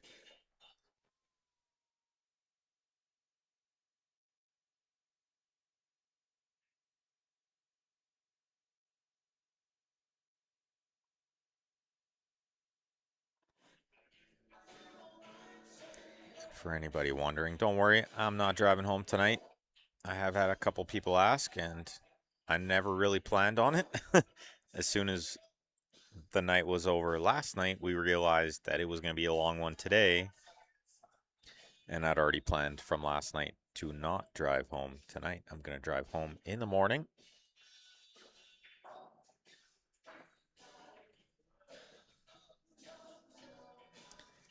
Yeah, shoot the 2, stop shot for the 4.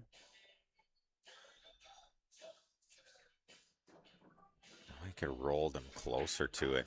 What a great chance to run out a table and get this to 6-4. And if they could like kind of just run away with this match, like say they win 9-4 from here, they might have time for another set. If this match stays close and say the score is 9-7, we might see them split. Maxed Out needs to beat them twice. They might just decide to split the prize money and go home. I would love to see them play the whole thing out. Let's find a champion. But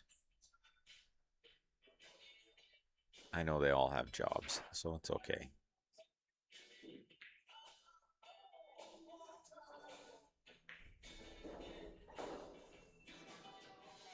Look at this shot. Beautiful to get on the 1, to get on the 5. Maybe good time to have a discussion, though, about what the plan is. But yeah, I think it's just the 1, then the 5. The problem is the 7 to the 8 is not really that easy. Oh, he's done so well to get her nice and close to this 5. You went for a little extra there. I love it.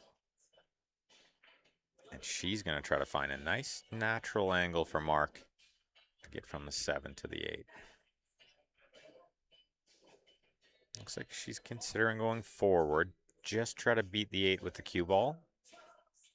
Leave him a little angle to come across to the right side of the 8 for the 8 on the left side, but that is tough. Side pockets are really tricky.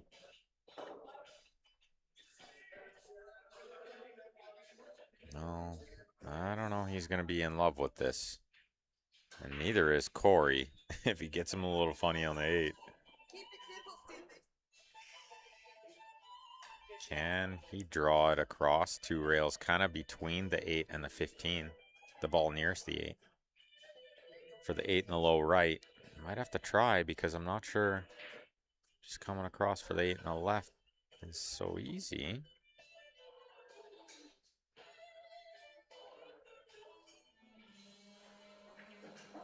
Look at this. He comes above it. What a great shot. Mark Bonobo. Beautiful shot.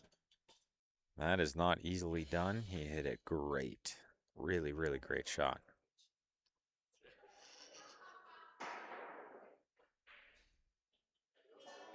This 8-ball for 6-4. They haven't had a 2-game lead yet. As he trickles it in. 6-4.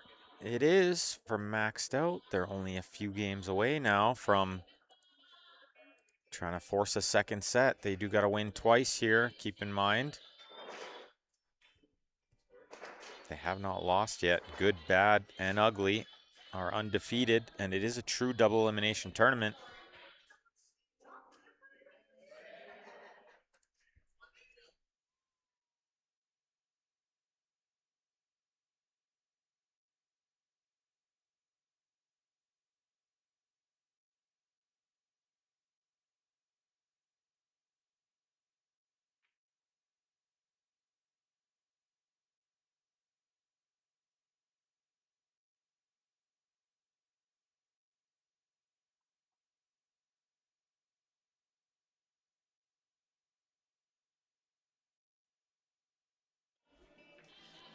That was brutal. You see his cue ball get brutally kissed in there. It was a good break, too. He hit it with nice speed, good pop. I mean, might have just mishit it off center, but I'm not sure he deserved that kiss in there. As we see Mark come to the table here with ball in hand, try to figure out what to do with the 210. Is ball in hand anywhere on the table? I think I like this, but the 11-14 is going to be a little tough, and getting to the 8 later. But I'm not sure shooting solids is any easier.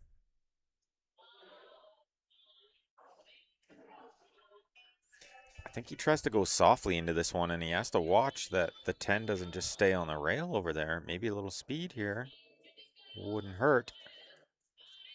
It's harder to stay on the next ball, but yeah, that's what he's thinking. He doesn't want the 10 to stay in a bad spot on the side rail there. And I think it's going to go in the top right. That's the ball they're going to be shooting now.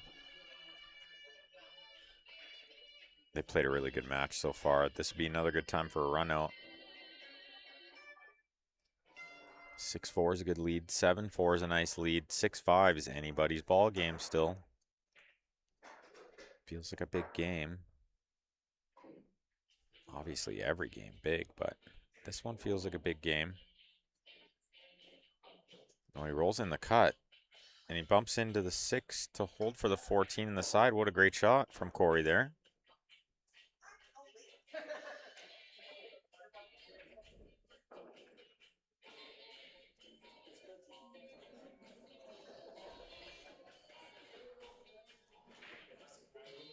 So Shannon's got this 14 in the side, kind of stun for the 12 next. I think it's going to slide over a little bit to her left.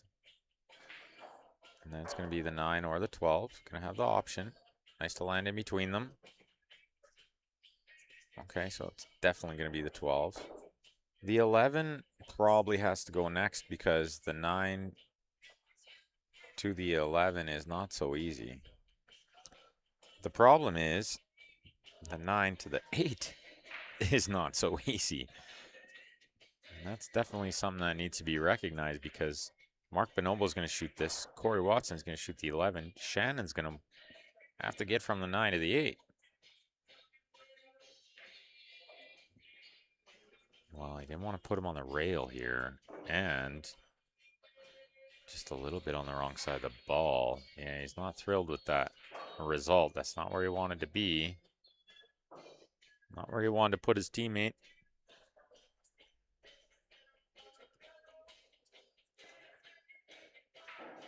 Okay, well, maybe they are just on the correct side of the 11, like straight enough to get above the 9. Or on the other side of it to get the 9 in the side next.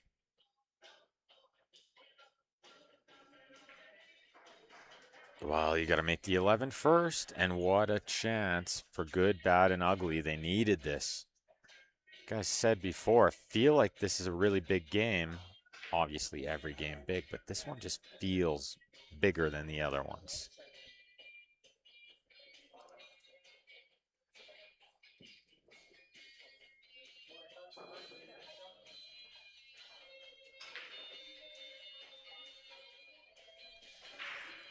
Jindy shooting first because it was Usama who scratched on the break. Shouldn't say that he scratched, more that his cue ball got kissed in on the break. It felt like less his fault and a little bit of bad luck.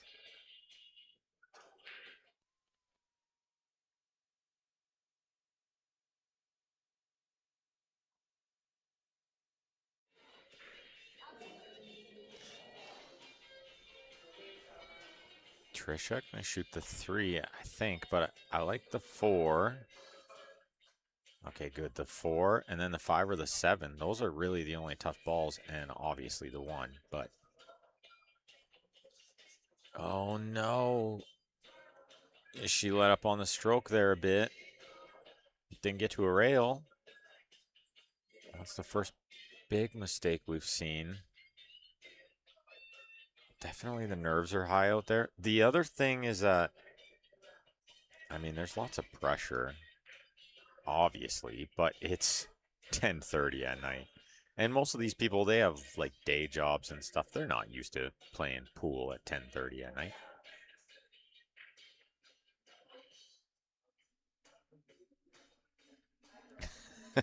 They're like trying to figure out whose shot it is, but I could tell them whose shot it is. I'm not allowed to, but I could tell them. It was Corey who missed the 11. So, Shannon's shot. Let's see where Mark's pointing. Shoot the 9, leave it right there.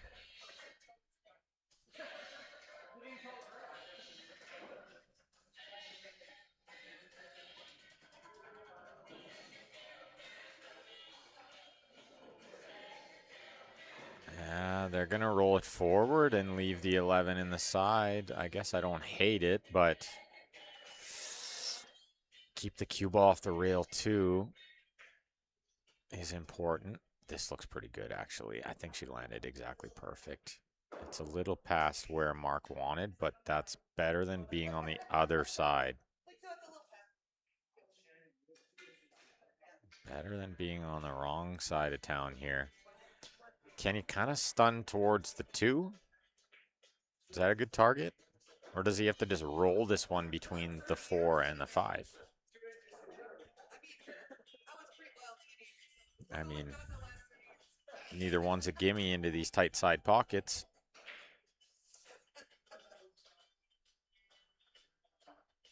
Let's see what he does.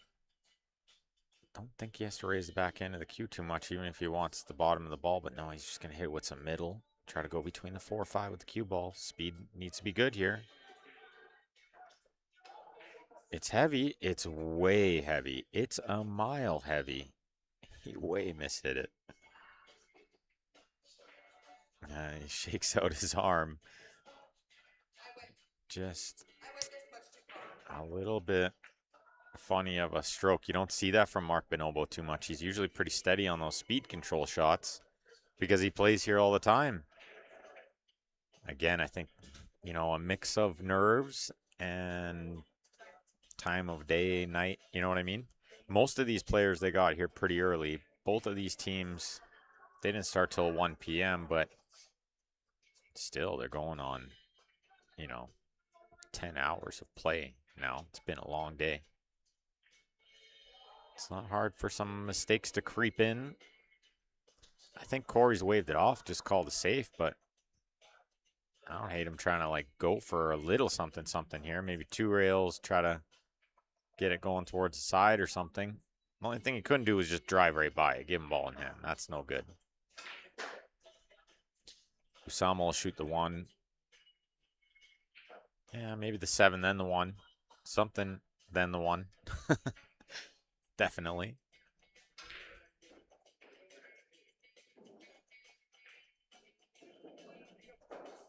Yeah, leaves Jindy the 1.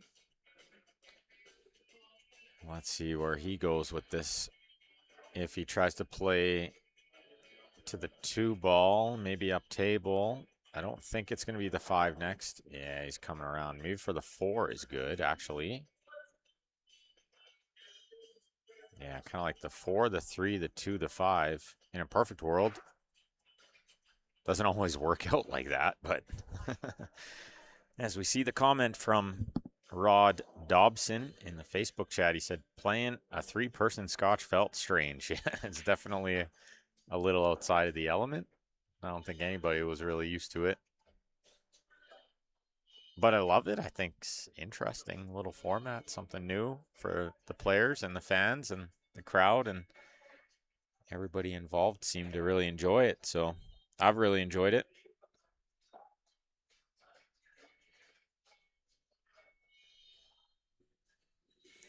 Okay, so they didn't shoot the 2 first, but this is okay. The 3, then the 2 is going to work just fine to get to the 8. And Jindy's going to be looking to get her close to this. So top and a little right spin. Oh, a little closer. Couldn't have hurt. He's left this a touch awkward if she's got to roll this in. Coming across this one a little bit.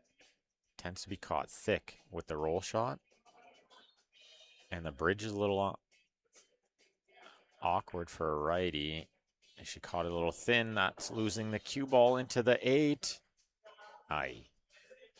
And everybody's coming in for a look at this one.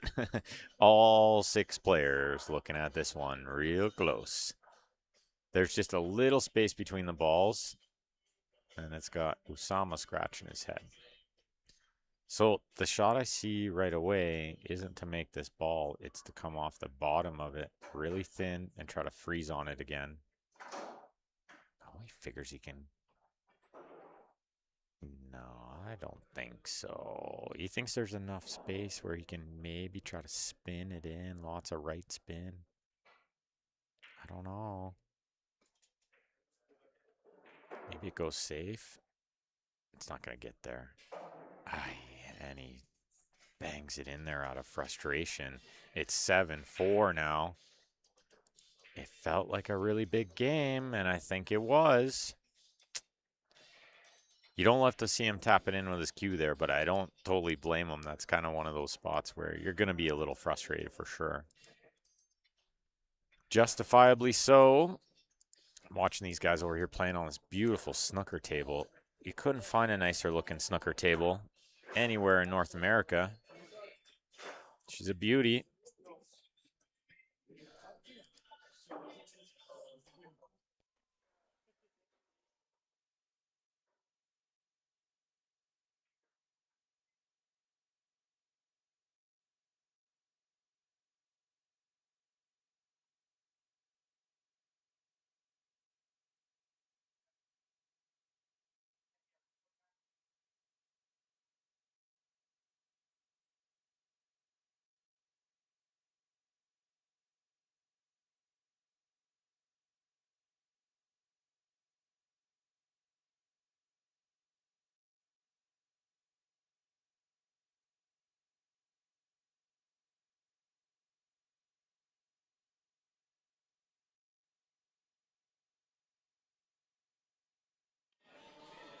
Okay, Shannon to break the last game of the Scotch triples here.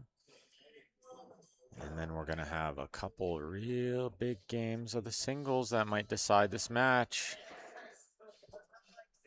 Small discussion with James Rolls over there, too, who is one of the owners here and one of the tournament directors. And I think it was, what's going to happen if they win this set? Is there going to be another set? Are they going to consider a chop? Everybody goes home early. And I don't think James would mind that. It's been a long weekend.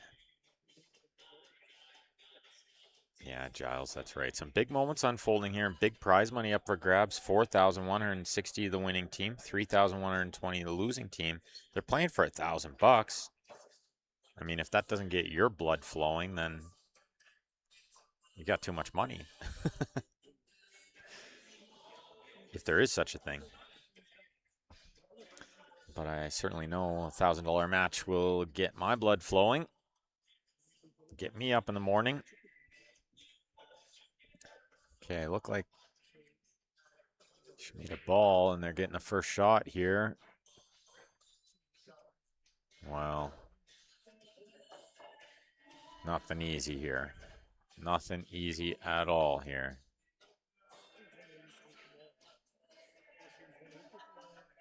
As we see, Scotch triples, trios. It's the Trios Cup. And so it's Scotch triple, something we'd never really seen before until this tournament, but I really love it. I think it adds like a nice extra element. Super interesting. This is actually a pretty good angle for Shannon to get over onto the 14 or possibly disturb the 12 if she wants to shoot the 13 on the side. Maybe they do it next if they're on the 11 here. Take the 11 while you got it. Needed to draw back though, I think. So it's got Mark stopped in his tracks because how do they get to the 14 to break the 12 now?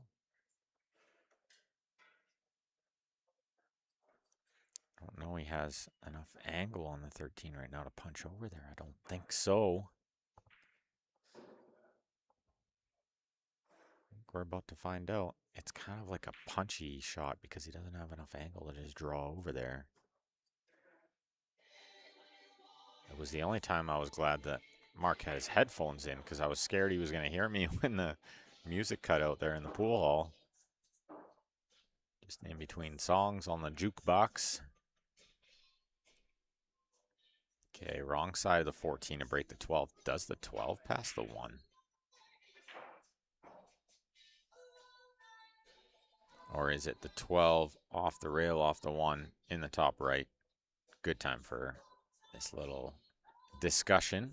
They are allowed one of these per game, per team during the trios, the Scotch portion.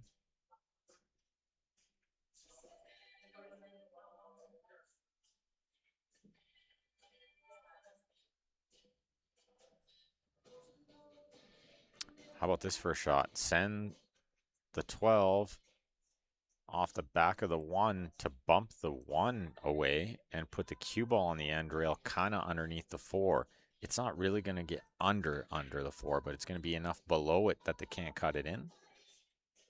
And you push the 1 ball way away from there. You develop the 12, kind of get them behind the 14, covering the 6 maybe. What else do you do to win the game from here? What else do you do to win the game from here? Maybe you just try to make it and play position. I mean, I wouldn't hate them trying that. Seems like a tough shot, though, right?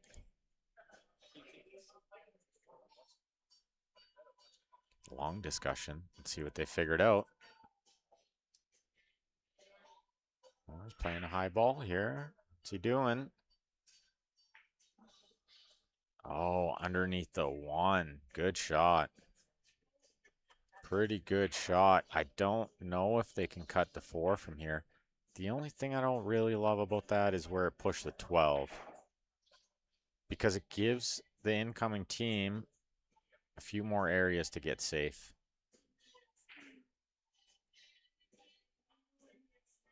And I think Jindy's going to put them all the way down table, kind of underneath the 8.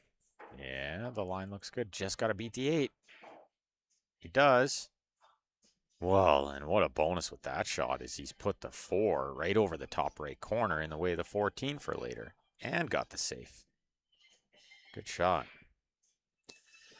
I know I've said it before.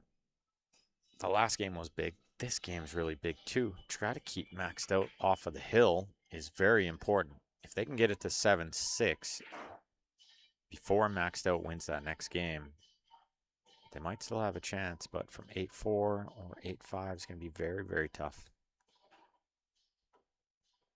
But it all starts here with this game. And they've got the chance they've been looking for. Maybe the 1-4 combination, maybe just straight through to the 4 to play position on the 1 next.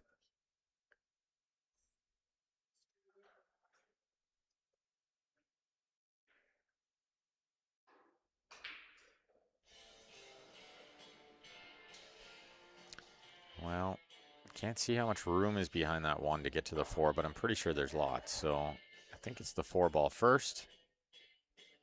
It's maybe the 1 ball after. And she's left a good angle here for Osama to get where they need.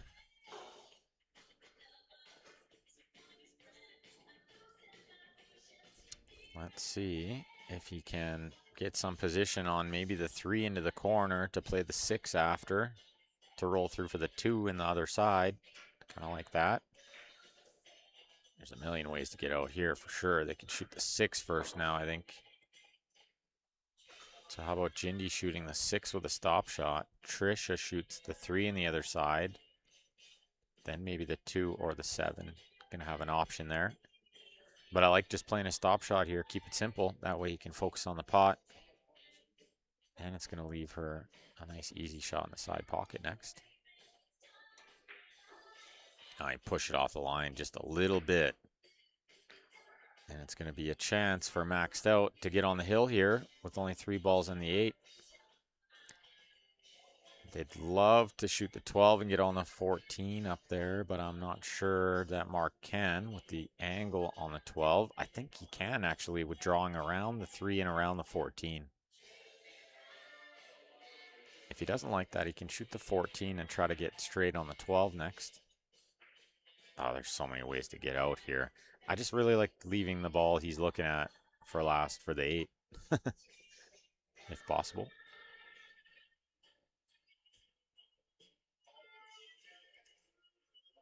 But we'll see what he does. Could be the beginning of the end. 8-4 is a big hill to climb.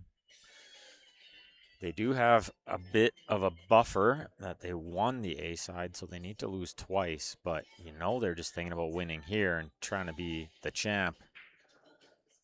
It might be that they split after this, split the prize money and go home early, but they won't be thrilled about that. They're going to feel like they didn't win.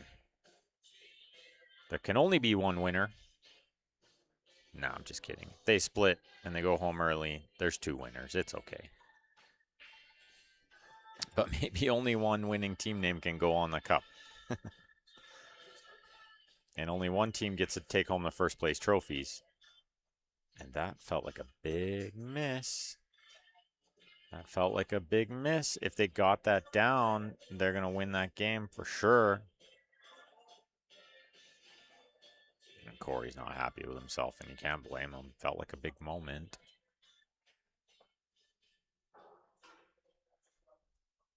Let's see if they have a small discussion about what to do here, and I like that.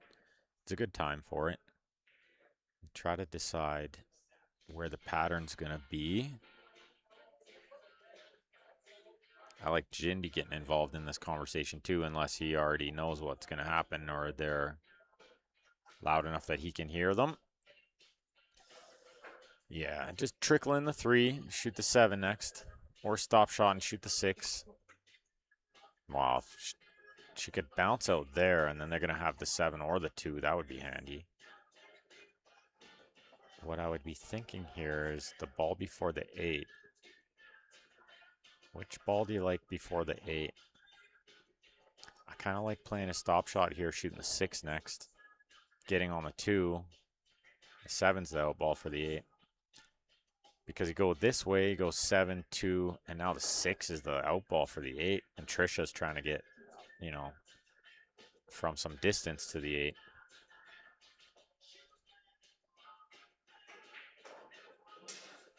We see Usama stays pretty smooth on the draw, but he's a little short.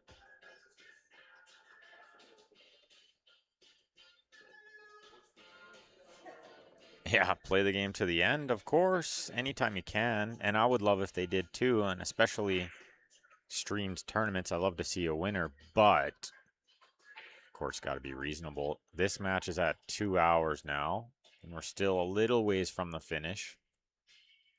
So let's say conservatively, it's a 3-hour match if it went close, and they started at midnight. Well, doesn't add up. Pool room's only open till 2. And if somebody has to work at 8 a.m., which I know one of these players for sure does, then that's really tough.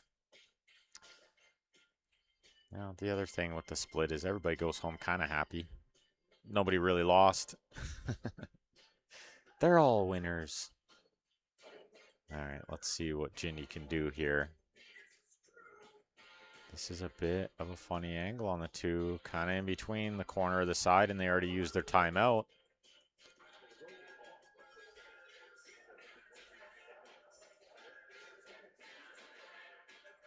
It's easy to overthink this too, trying to get her absolutely perfect on the 6 to get to the 8. Sometimes you just gotta leave her something.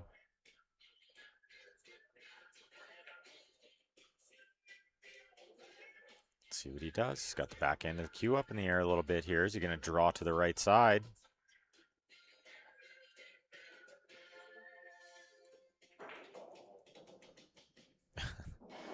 No, it's not midnight in Edmonton, Joey. I'm saying that if this match goes for another hour, which it's a little ways from done, then it would be midnight.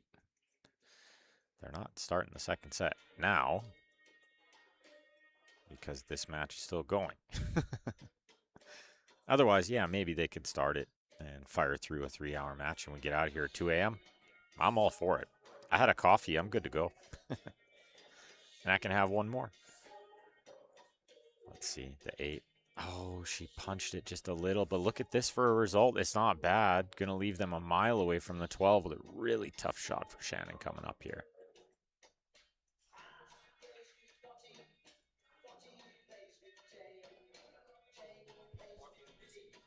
So let's see. This is such a big moment for both teams. If Shannon can get this down and find a shot at the ball on the left side rail, the 8's right there. And the worst thing is the 6 ending up on the top rail. Look at this. She's not even going to go for that ball up there. This is a nice two-way shot towards the top right corner. If it doesn't go in, she only really leaves a bank on the 6.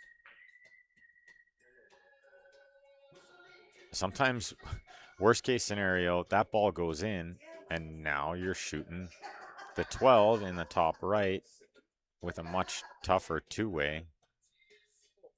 But she played a good shot there. Let's see if Usama can make a big bank here. He's got a half chance. He hit it quite hard because he's trying to get back down here to use the 12 to cover the ball in the top right. I think he did. This is a good shot. Mark Bonobo is going to get to the table with a tricky combo or a rail first.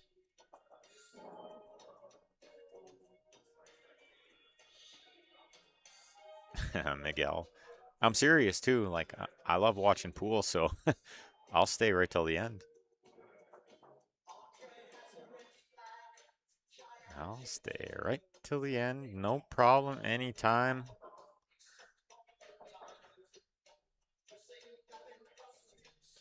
The Team Canada sweater is nice, yeah. A couple of these players wore a good jersey for today. I love it.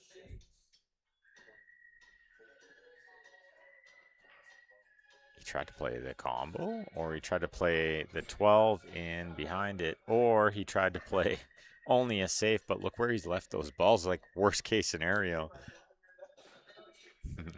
And he's just not thrilled with himself, but his teammates say, it's okay, we'll figure it out. Just drags on the game a little bit, that's for sure. Jindy's got a free bank here. I call it free because, as you can see, even if he missed it, what's he leaving? Absolutely nothing.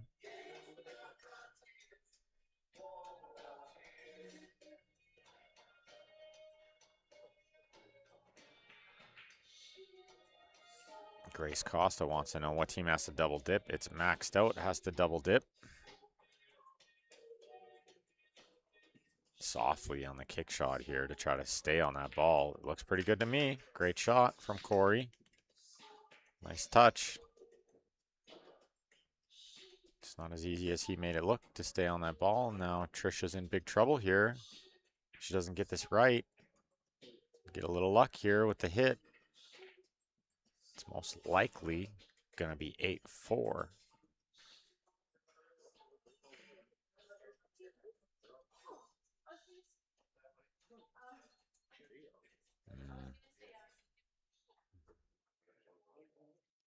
Tough kick, this one. It's so hard to read these. Look at this. She's really, really close. What an effort. Just missed it. What a try. And even if she just touched it, the cue ball might have went behind the 8. That was such a good effort. I thought she was kissing it. Good try. Just a little bit harder would have kept the line a bit more, but it's not easy to just hit it harder like that. Super effort on a really tough shot there. Yeah, we'll see if we get more pool after this. We're hoping for it. We're not ready for it to be over.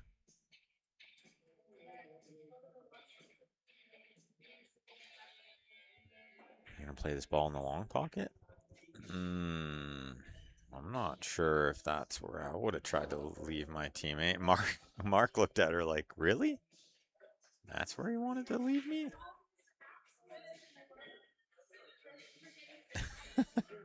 He just stopped in his tracks, just a bit of a stunned look on his face. That's funny. Not exactly where he would have loved to be. I'm sure he can handle it. He's a really great player, but I would have thought she might have shot this ball first in the bottom right. Left him the other ball. Look at this. He's going to play it in the other corner as a two-way. This is how difficult this is. Shannon's wondering why, but it's because she put him on a really funny line where if he missed the bottom right, he's going to just sell out. He's not comfortable with it. So he's going to play a two-way. Follow the cue ball through, try to use the 8 to cover the 6. I think he's made the ball anyway. No, he's just missed it. He hasn't covered the 6, but plugged the pocket. It's not the guy you want to let to the table, though, because he could bank this ball. He could hit it hard with some draw and maybe bank it. One rail. Oh, I think he's called the 6 in behind the 15. He's hoping it'll follow through it. Yeah, he's just trying to get the cue ball far away too, but it's not going to work. It's going to leave Corey a very makeable 8 ball to get his team on the hill here. The other thing is he didn't quite get the 6 over the hole as much as he would want to put some extra pressure on Corey. I think Corey can put the cue ball on the left side rail as a bit of a safety too. We've seen these players finding crafty two-way shots. Touch of right spin here. He's just going to make the ball. It don't matter. They're on the hill. 8-4 with 1 game left to try to force a second set. Let's see who's going to be breaking this next game. I just got to run to the washroom real quick, guys. Be right back.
Alright, I'm back just in time. Didn't miss too much. Was just thinking, because I had to run to the washroom quick there. Imagine I come back and somebody made the 8 out of turn and it's over.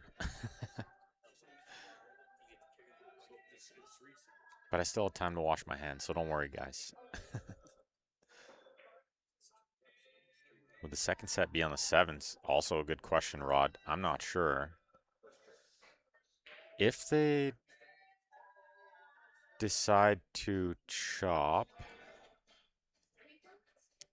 then I would suggest that they maybe play one game of Scotch triples to decide who the actual winner is, you know?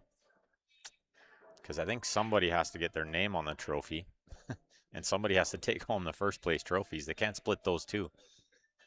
And they are playing 2 games right now. We're watching Usama's game, but Mark Bonobo is over there playing as well. Be disappointing if it finished over there and we didn't see it. Well, I'll keep you guys updated on what's going on over there. He's running out some balls. Oh, that's super unlucky from Osama to drive between the 9-5 twice. Could have caught the 5 on the way out. Could have caught it on the way in. Super unlucky. Bonobo looking good on that other table to try to win it right there.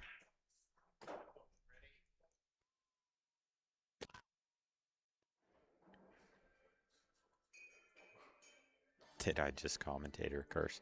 No, I never do that, Leah. I don't know what you're talking about.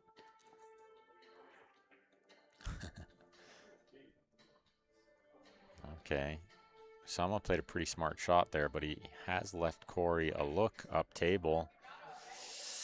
As I watch the other table, Mark Bonobo has missed and left Jindy a chance here. Corey misses, leaves Usama a chance. I mean, could be 8-6 in a matter of a couple of minutes.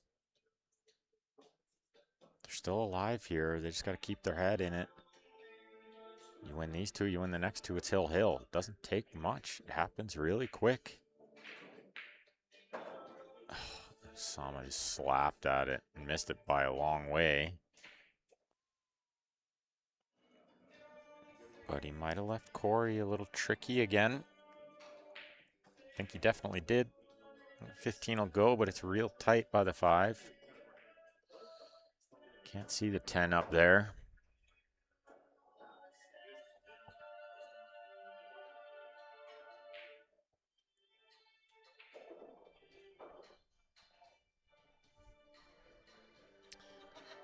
Well, I dare to say this might be the beginning of the end, because there's a half chance they are going to split after this. Like I said, I'm going to encourage them to play one game of the Scotch Trios to really decide who won, if they do decide to split the money. But this might be the beginning of the end. Let's wait and see. Corey, not out there. But Mark Bonobo on the other table, he's looking not bad. Playing Jindy over there.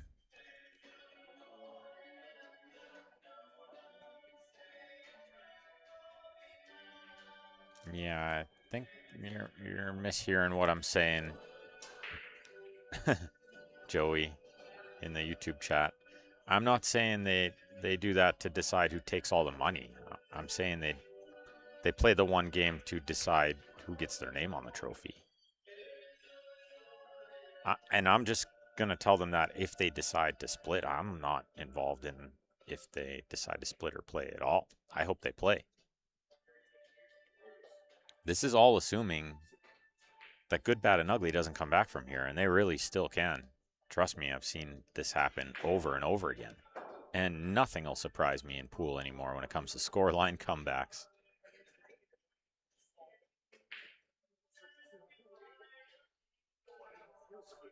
Cynthia says, Usama's running out of steam? Really? Yeah, he never really expected from him, because he does nothing but plays pool all the time. Seems to have some good pool stamina.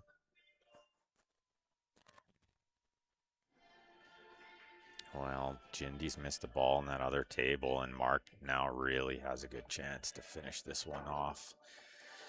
It's disappointing that we're not going to see it finish over there, I think. But I'm going to keep you guys posted on what's going on here. Well, at least he didn't make the 8 and end it like that. That would have been the worst way for it to end. Worse than Mark ending it on the other table that we can't see. Yeah, and of course, Leah, that's what I said. Maybe not so easy to split when there's a trophy, too. Corey kind of just slapped at that one because I think he's seen that his teammate is most likely going to win it for them on the other table. Although, it's not over yet. Mark missed the last ball before the 8. He was straight in on the 8. He was never, ever going to miss the 8. But he forgot to make the ball before. And Usama with a half a chance here, although he's missed this one too. The last game is always tough, whether you're the one winning it or losing it. And I think we're seeing Usama tilt a little bit over there, which he shouldn't be. You got to keep your head in it. You never know what can happen out there. I just seen Jindy one stroke a ball too, so maybe they're just upset about something. He got pretty lucky, Jindy did. He hooked Mark. And the first time I've seen a smile at a Jindy for a little bit is good. Should be smiling. There's no losing here anyway. Top 2 in this tournament's great. 37 teams joined. There's only 2 left. And the losing team here is getting $3,120. Pretty great. $1,000 each from a $60 entry is pretty sweet. And that's, only if they get second. There might be a little choppy chop action with the money at the end here because it's getting a little late. Deep says final should always be one set. Yeah, we thought maybe they would consider just a race to 11. But personally, I kind of like the true double a limb because the team that won the A side should get some kind of reward, right?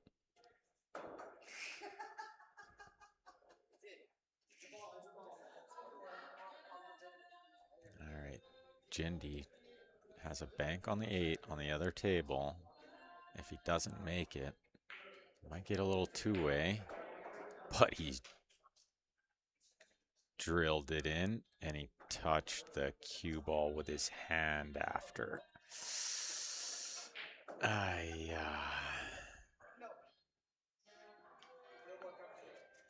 think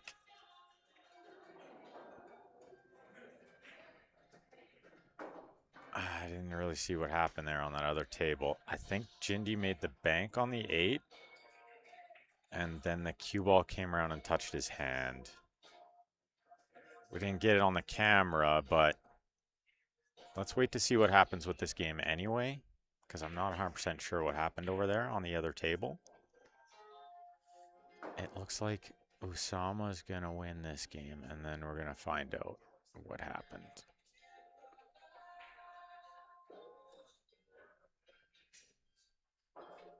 I'm not going to try to make any guesses yet.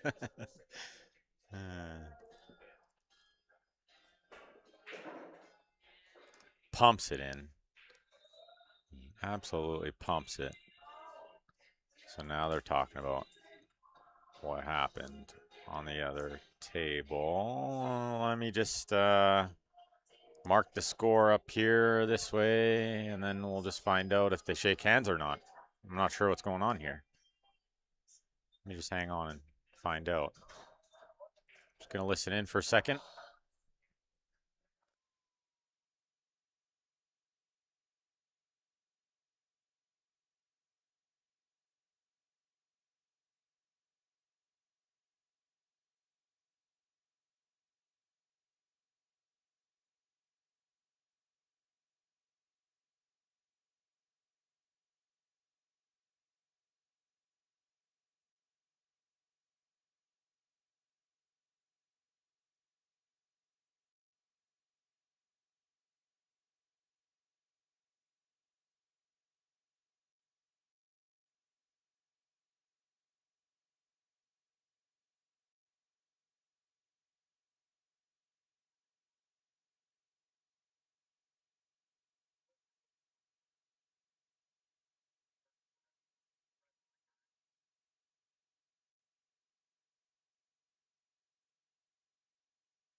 Okay, we weren't really sure what was going on there, but Jindy did foul on that ball on the other table. So he banked the 8 in the side, and the cue ball was coming around off a couple of rails. He didn't get his hand and his cue out of the way, but he made the bank. So he made the bank on the 8, and he fouled with his hand. And so it's a horrible way to lose the match, but it is a way to lose. And so what I've heard is they sound like they want to play the next set, and they're going to stay on the 9-foot. But Jindy has asked if they want to split. So let's just hang out for a minute and see, where this goes. And so I'll run through the sponsors, and I just want to thank them all very, very much, just in case this is or was the last match.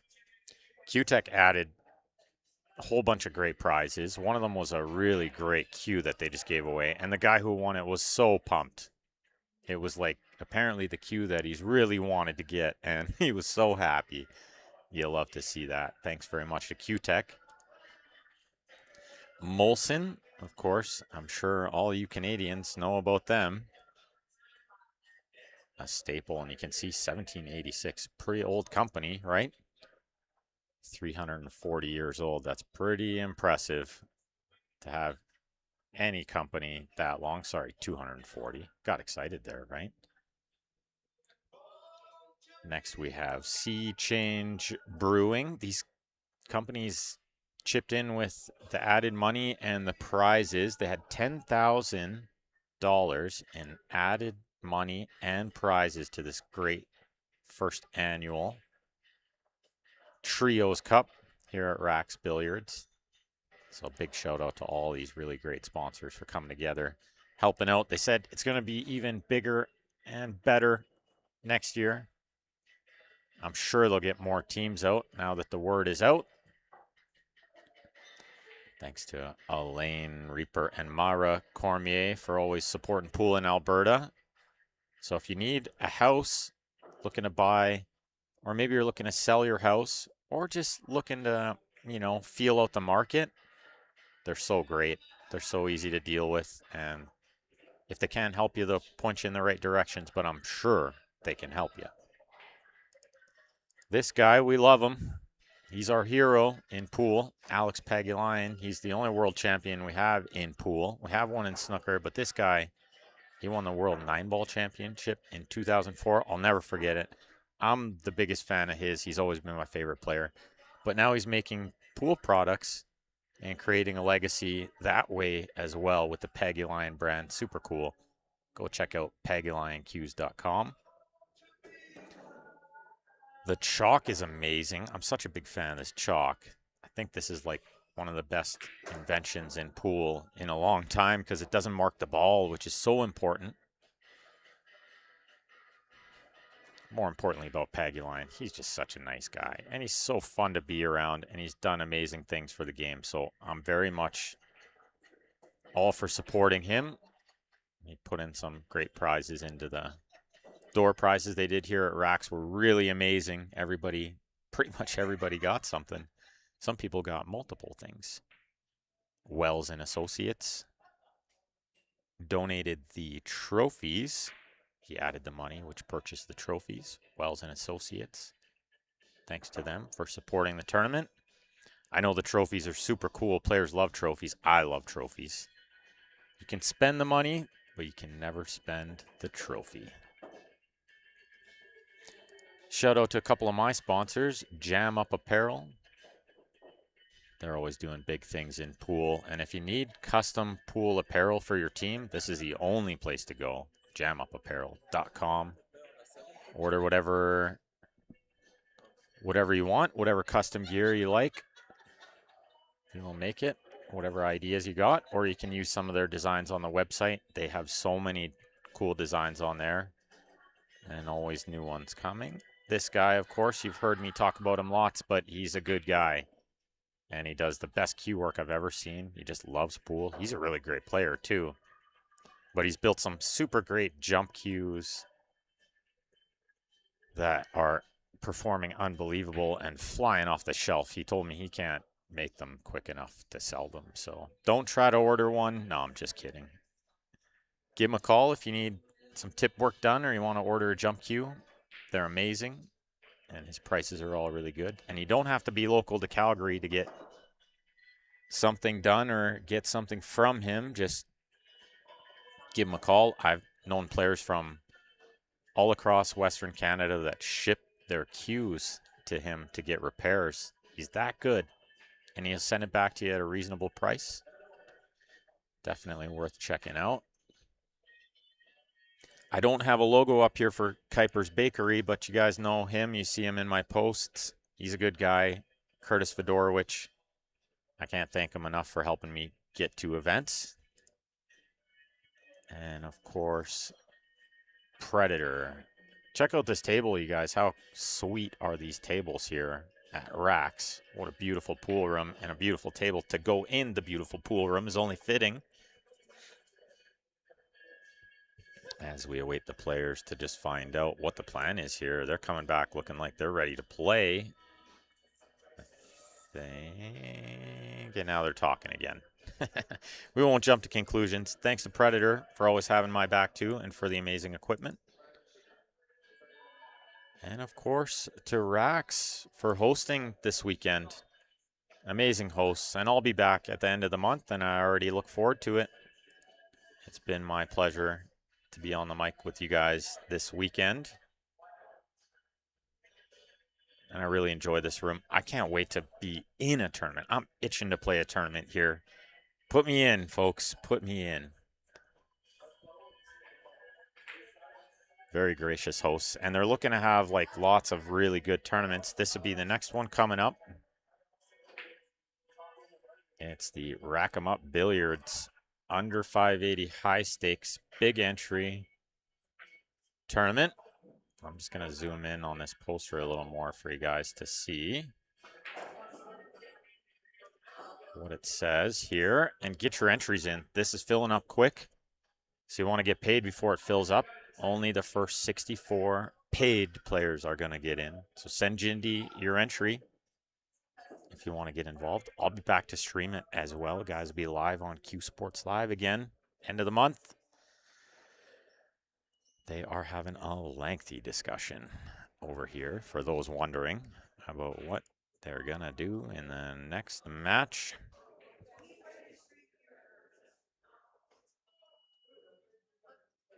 So we're just going to give them a minute.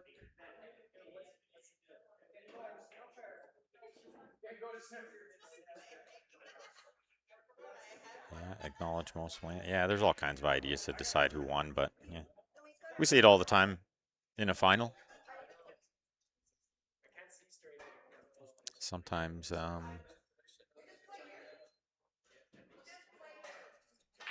sounds like they're going to just play there.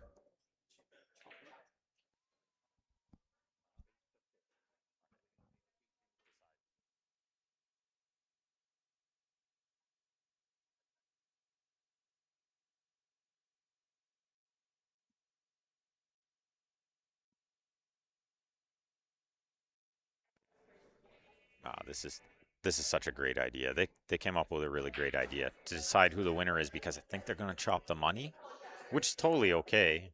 It's been a long 3 days. They're going to play a race to 4, I think, or 4 games. I'm going to clarify in a second. They're going to play 3 singles and then the Scotch trios. But it's only a race to 4. Okay, I got it. It's a race to 4 to see who gets the trophies. They got some super cool trophies. So I'm just going to reset the scoreboard. We're not going to reset the stream, of course. And we're just going to put race to 4. RT4. But I don't think they're figuring out that if they do 3 singles and a trios, that's only 4 games. That's not a race to 4. So they need more games than that. It's unlikely that somebody's just going to win all 4 games. If we're tied 3-3, then we'll do captain's choice. So Perfect. 3 singles, 3 doubles, maybe. Or, Okay. sorry, 3 singles, 3 trios. Right. And then if we're tied, we'll do captain's choice for the. So it is 3 trios after the 3 singles. Okay. Perfect. That's good. That's good. We're going to get to see a winner is nice. They're still going to play it on 2 tables for the singles is okay because we won't miss anything this time. It can't finish over there this time. It's not possible because these 2 games will finish up and then they'll play the 3rd game over on this, what we would call the left side table, table 1. All right, so here we go. It's a race to 4 to decide who the winner is going to be of the first annual Trios Cup. They're shortening up the format here a little bit in the second set to get everybody home a little bit earlier. It's 20 minutes after 11 here in Edmonton, and they don't want to be here for another 4 hours, so that's good.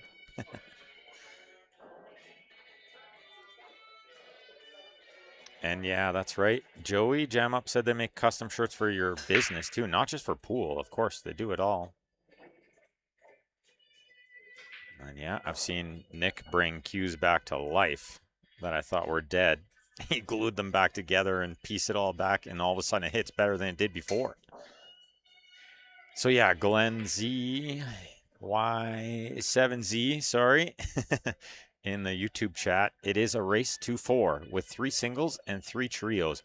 And if they tie 3-3, they're going to do a captain's pick. And let me tell you, I'd love to see that. That would be fun.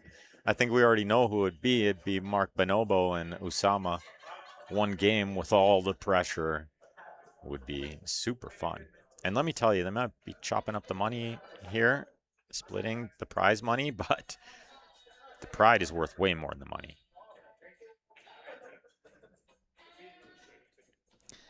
Yeah, and often, and I'm just catching up with these comments, guys. Often, if you come all the way back, yeah, from the B side, you want to play again. Just the problem is so late, right? So if they were to just play a full set again and say it goes 2.5 hours, it's 2 a.m. It's just a bit too late, you know? Just a bit too late. Not for me. I'm all in. I'm just driving home tomorrow morning, so I'm good. We'll get plenty of sleep tonight and drive home tomorrow. And I just have one small job in the morning tomorrow, and then I can sleep all day. I'll be fine. It's the players that got to work at 8 a.m. that we're worried about.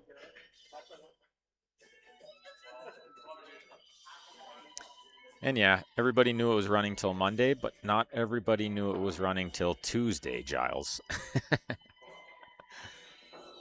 But it's okay. Often we see that in these tournaments. And I like that they've decided to do this race to 4 and really decide who the winner is. I was going to suggest just the Scotch trios because, like, one game of it, because I just love the pressure. Oh, look at this. Cynthia trying to get a little sweat bet in there. I like it. Cynthia in the Facebook chat, if there's any takers out there, is looking for a little 20 sweat bet. I love it. Not me. I don't do those kind of things. No, I'm just kidding. I just don't do it on the Q Sports live stream. All right. On the other table, it's a little messy. Looks like Jindy taking on Shannon. And I think we got the heavy hitter matchup here on the other side. It's Mark Bonobo taking on Usama Gassan.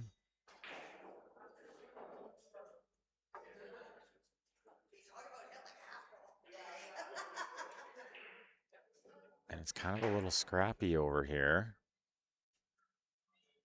With Mark pinned to this 13, he's going to try to hit half of the 2. But where does it go? He can't make the ball, and he can't keep them off the 11.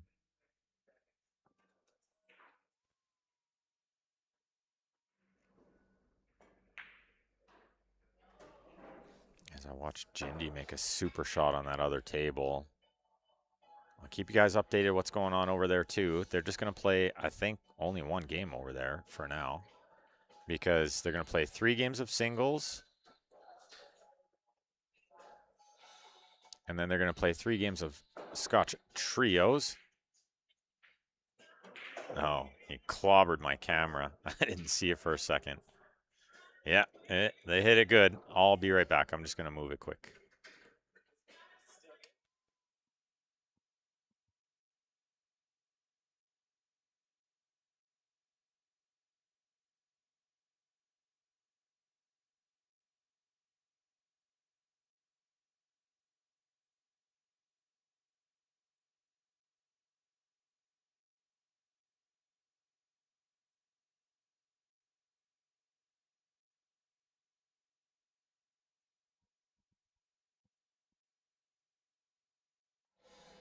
All right, it wasn't so bad. It's funny how it took the whole tournament for that to happen. It happened overnight a couple times. Like when I would come back in the morning, it would be not where I left it, as far as straight and whatnot, but it's okay. Look at this. I got it perfect again. No problem. No harm, no foul. It's just a little in the way. As I mentioned before, we're going to try to get these guys set up with like a permanent setup with the cameras. So that'll be nice. That'll be nice. We'll get some better angles, and we'll also maybe have a stream booth and, maybe even some replays. Who knows? As we watch Usama, gonna make this 10 and the 8 and give them the first game. I think he buries this one. He looked pretty frustrated after that first set. He made a lot of mistakes that he shouldn't have. I wasn't thrilled with himself. So he seemed to bang a couple balls around in between matches while everybody else was taking a break. And I would have fully expected him to figure it out, and I think he did. And I did mention they are chopping. I don't know exactly what the deal was with the chop. I assume just a straight down the middle split, which would be fair. They've both done a lot of work, and they both deserve it. And so they are just playing this race to 4 to see who is going to get the first place trophy and who's going to get their name on the cup as the first annual winners of this Trios Cup. You can only win the first tournament once, right? People always ask me what tournament meant the most to me, and there's some Vegas wins with the team that meant a lot, and enough to bring a guy to tears. But the year that I won the first Len Memorial, the Len Sabitny Memorial, that one meant more to me than any other tournament by quite a bit. I remember playing it, and I was a nervous wreck the whole tournament. I just really wanted to win. I told people before the tournament that you'd have to pry that trophy out of my dead hands. I really wanted to win it. And, you can only win that first tournament once. I was very proud to win that one when I tried super hard, and I played one of my idols in the final, and Stan Taranjo. It was shortly after I quit drinking and smoking. Not that I was an alcoholic or anything, but it definitely helped my pool game right away. And it's just the first one is big, and these players will be thinking about it a little bit. Try to get your name as the first winners. People always notice the first and the last, right? Everything else in between gets a little blurred.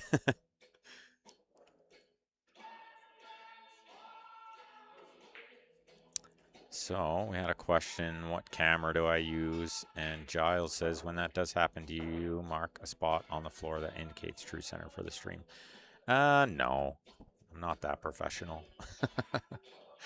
I just wing it. If you can believe it by how straight it is right now, I literally just wing it. Eyeball, I've been doing it for years, so I got pretty good at it. I don't always have it this straight, but the more I look at it, the more I can't believe how dead straight it is. But, yeah, it's not always this good. It's pretty hard to get it perfect. I'm a little bit picky about it. Grant Zemp trained me well. And the camera I use, nothing spectacular. It's Logitech Brio little webcam. What we figured out after years of streaming with Q Sports Live was that it was less to do with the camera and more to do with the lighting. And I'm super blessed here at Rax to have the perimeter lights. These arena lights that just make it look so clear. It doesn't get much better than this. I can tweak it a little bit, but honestly, this is really good. And if there was only one single perimeter light over the table, it would look so good. The problem is you get a little glare from the other lights around it. They even have perimeter lights over the snooker tables, and they're lit up so perfectly.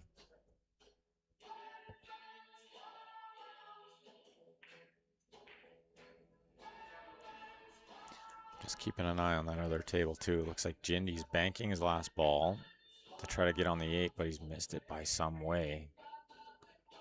It's going to give Shannon a chance with 2 balls left in the 8 to try to tie this match as we watch Trisha get to the table here.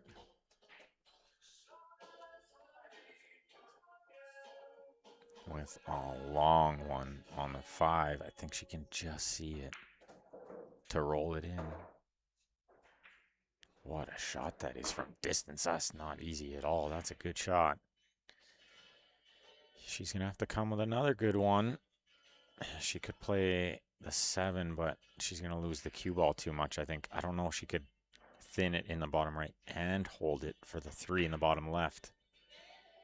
Might have to consider shooting the 3 in the top right. At least take a look. It's probably a way harder shot, but, you know. Sometimes you got to do what you got to do. Yeah, as you can see here, the cue ball just gets lost too much shooting that. It might seem like it's a good shot because you pocketed a tough cut, but if it leads you to nowhere, then maybe it's not worth it all the time. Can she pocket the 4 from here? I think she got a half a chance. As I look at the other table, Jindy got back. He's on the 8 ball here to put them up 2-0. It's a big game. If you can win this, they're only 2 games away from closing it out. And of course, Rod Saf got on there earlier. It was really great. I enjoyed sitting in with him. He's welcome anytime. Anytime. You could tell he'd been on a mic before quite a bit. He was pretty comfortable on there. Good vocabulary, never stuttered or anything once, didn't swear. Good guy for the mic. And fun.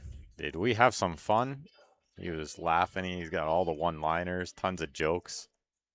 It was great. I really enjoyed it. Use a drone cam to follow the cue ball. I love that one. Yeah, we need a cue ball drone cam. That's the next one.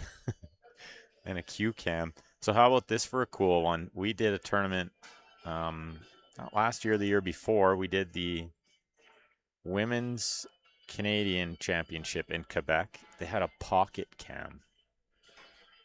So there's a half chance that I might go back this year to do it again. Just waiting on some confirmation and whatnot about that. But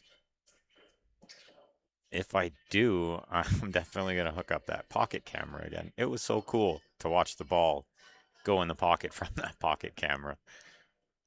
To the point where we might have overused it. We just loved it so much. But I think it was the coolest thing. Fans seem to like it. Maxed Out needs Corey to win this game. They cannot afford to go down 3-0 in this. Only a race to 4. They're playing the second set to decide who gets the name on the trophy, who gets to bring home the first place trophies. He's a little short of where he wanted to be here. He need to get the 14 in the side because it doesn't go in the bottom left. Oh, he's going to just play safe. This would be crafty because 14 is such a big ball to block the 4. Could use the 11 to block the 3. I like it. The World 9 Ball had pocket cams. Cool. It's disappointing we're not going to get to see the men's World 9 Ball this year. It'll be the first time in a while, maybe since, you know, them ugly COVID days. Pretty good shot there from Corey, but he has let her see a little bit of this 4. Maybe she can just roll up to it. Kind of try to push it over the bottom right. Oh, it might have just trickled out a little bit there. We have seen it roll off just a hair to the right, this table, our right. Might have brought her into the 14. Yeah, really, Greg. I know it's hard to believe, but there was some disappointing news from Matchroom with the deal they had with Saudi Arabia. They cashed out. They bought out of the deal. They had a contract. They bought out of the contract. They pulled the plug on a lot of sports this year. You know, because of all the things going on in the world. So, yeah, we're not going to get to see the men's World 9 Ball this year. Thankfully for us, there's some great companies out there that are still doing some really big things with pool. Obviously, Matchroom, but also Predator. They still got a few more days in Rome. If you guys have been tuning in to that tournament, there's still 3 more days of that tournament. And then they're going to be in a couple other cool destinations this year for 4 more stops. They have Bali, Indonesia. They're in Vietnam. Then they're going to go to Texas before they end the year in Jacksonville in Florida. So pretty cool.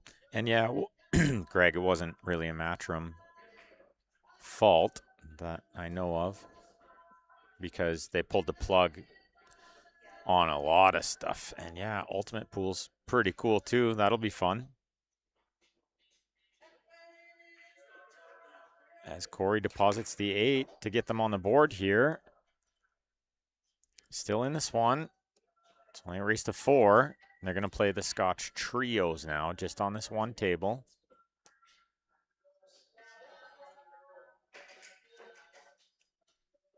They got a pro shop here at Racks as well, guys. Fully stocked. All these nice cues you can see there, but they got some balls, gloves, chalk, tips, cases. They got some hoodies up there. He's a Predator dealer, James Rolls. He was very kind to come and give me a Canada logo Predator hoodie to pull over. So if you guys are looking at getting some pool swag or you want to buy a new cue or get a tip, you can come check them out or get in touch with Racks Sales and Distribution.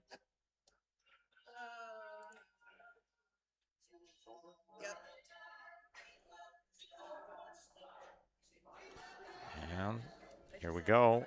Jindy to break. Rack number 4. It's the start of the Scotch trios. This is a big game. 2-2 or 3-1. Looked like he kind of soft broke. Was that a safety break from Jindy? I think it was. And that's not just because of the stage in the match, but it's because they just can't seem to buy a ball on the break. And I do think 8 ball in the 9 foot may be one of the hardest games to break and get a ball in.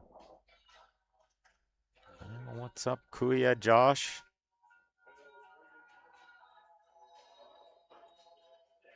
They got all kinds of different brands of gloves, Josh, but they are a Predator dealer, so. Jindy, Jindy coming over here having a laugh. Soft break, he says. Safety break. He chickened out, I think. He chickened out. He nods his head. That's what I said, too, is nobody's made a ball in the break, so if you can't beat them, join them. Just break bad.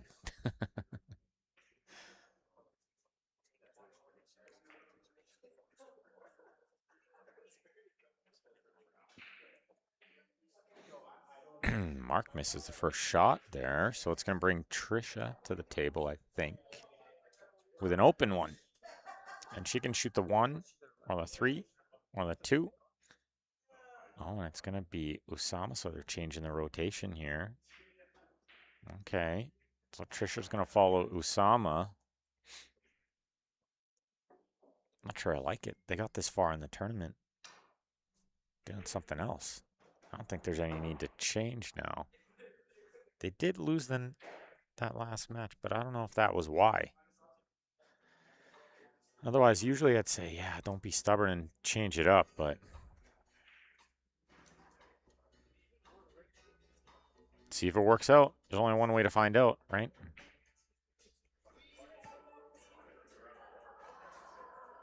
And yeah, Giles, I didn't mean nobody's made a ball in the break. Of course, there's been people make a ball in the break. I think we've seen Jindy make a ball in the break too, just not consistently enough.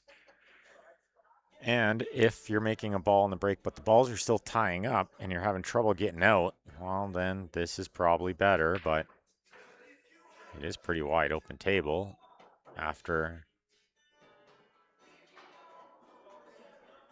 we saw Mark miss the first shot.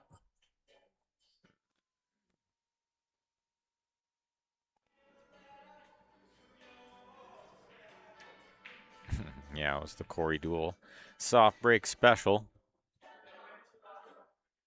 But they got right back to the table, so I mean, it didn't hurt them any. This is a really tough shot. This 4-ball long distance. How good is that exactly in the middle of the pocket? That is a really good shot. To roll that in from there, man, oh man. Josh, you asked the same question that we've all been wondering. And no, it's the name of their pool game. Oh, I'm just kidding. I had a team in Calgary named that, James Hornby and Company. And I asked James once, so who's who? And he said, it's the name of my pool game.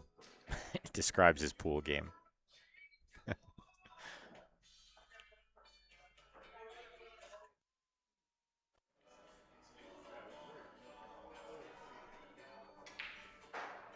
Okay, they've got down here pretty good on the 2 or the 7. Maybe time to have a little meeting here. They are allowed 1 timeout per rack to discuss things.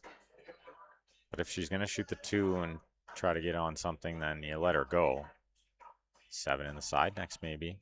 The speed looks pretty close. Not quite getting there. The spin just never took to get her over there. It's maybe too thin on the 1 ball to cut this in. Yeah. Off the 15 is the shot, I think. You know, the other thing that might do is open the pocket for the 8 to there. He's called it. He sees it. It is the shot. I knew you were going to say that, Josh. I mean that in the nicest way possible. But I knew you were going to say that.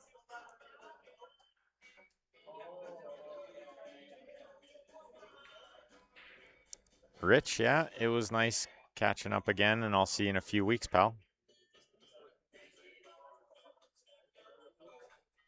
Only, 4 weeks away from coming back.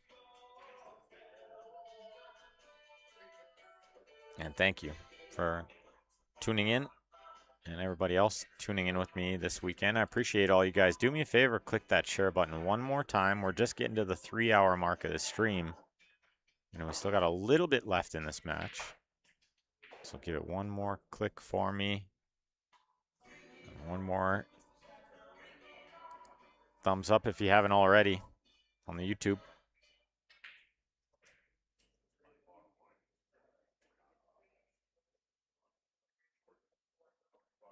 And it is definitely the last match of this tournament. Carlos Barbosa wishes it was an open tournament in 4 weeks. It's Jindy's under 580 high stakes. That's in 4 weeks. And I'll put up the poster again in a few minutes.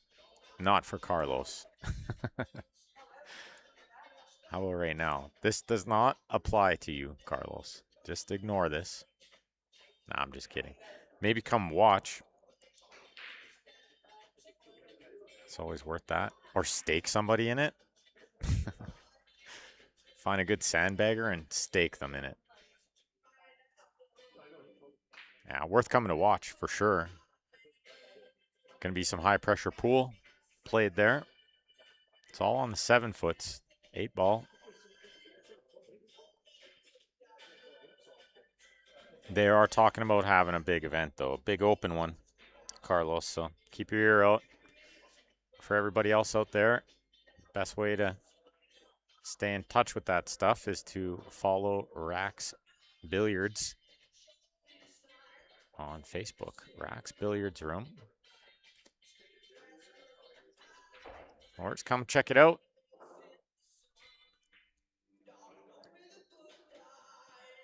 Giles wishes to play in that. Yeah, I wish I could play in that too. So does Carlos. Just jokes, guys. I don't mind. Like, people have this misconception and think that, you know, some of the good players, they don't like those under tournaments. I have no problem with them. As long as they aren't like every 2 weeks.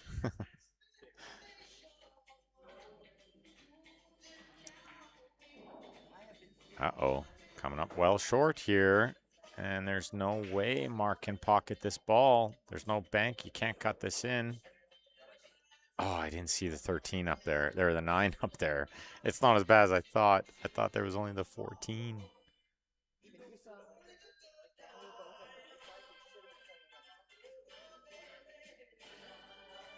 Yeah, Jindy does great. Great work in Edmonton. He's a big pool lover. He just loves pool. And I think all you players should support the efforts he puts in because it's not like he's making money doing it. He's not getting paid a lot at all to do it. I know some tournament directors making a few bucks running tournaments, and he's not really making much doing it. So it's definitely out of the love. Oh, he's rolled this one in and left her an absolute mile away. I'm not sure why he didn't try to get a little closer to the ball. She raises the eyebrows too because the only choice here, I think, is to raise the back end of the cue, try to stun it in. And it's a little difficult from distance. Easy to decelerate. Gotta get through the stroke here. She got through, but she stunned, followed it onto the end rail. It's a big test for Corey Watson here. Tough shot, trying to get it to 2-2.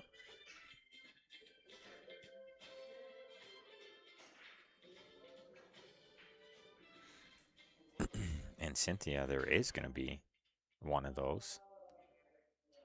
And they are planning it. They're just trying to find the right time to do it where they can get lots of the big names out. I know they've discussed it with me a little bit. They're trying to make sure they can get lots of those big names out. So I'm just trying to find the right time. But yeah, there's lots of high stakes tournaments for the unders. We have some high stakes ones in Calgary. They just don't say high stakes on the poster all the time, but we're having some $200, $300 entry stuff with some huge added money. So there is some high stakes stuff for the big guys around. And obviously, just they got to get on the road. So you see these guys getting on the road lots.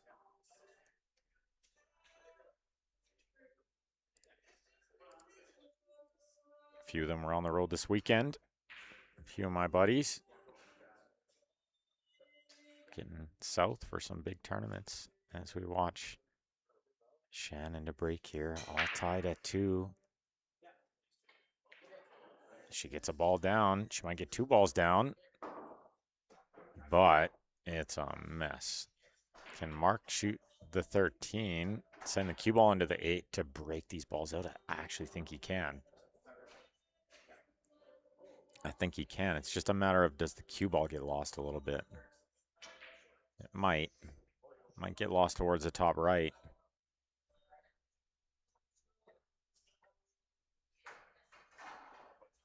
I think he wanted to know, can he hit the 8 first in a combo?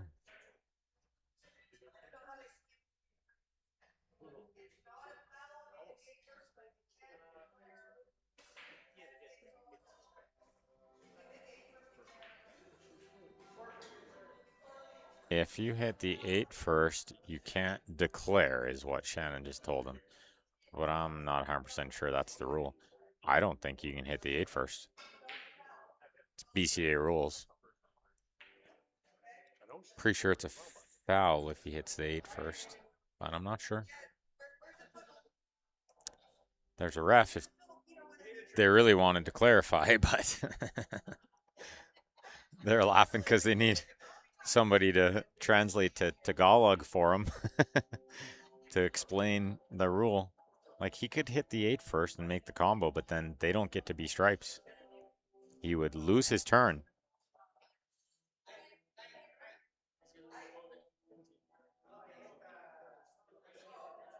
Oh, he's going to hit the 13 first then. This is smart. This is very smart. So he did understand what was going on there. He's going to go thin off the 13, onto the 8, onto the 15, and make the 9. What a shot. How's that for a specialty shot? It's a carom 3-ball combo. A billiard 3-ball combo, technically. Wow.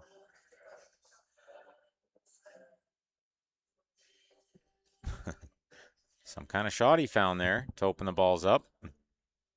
They didn't all go wide open for him, but he's left his teammate a shot, and they technically all have a home. If he could find a way to the 10 here, it would be handy, because then the 15 and the 11 go in the same pocket as this ball. As this ball that he didn't make. He had to make that ball first. Ooh, I like that, Cynthia. Maybe we've got to get you in the booth, Cynthia. Good one-liner. He shot that like he wants his name on the trophy, she says. Ooh, I like that.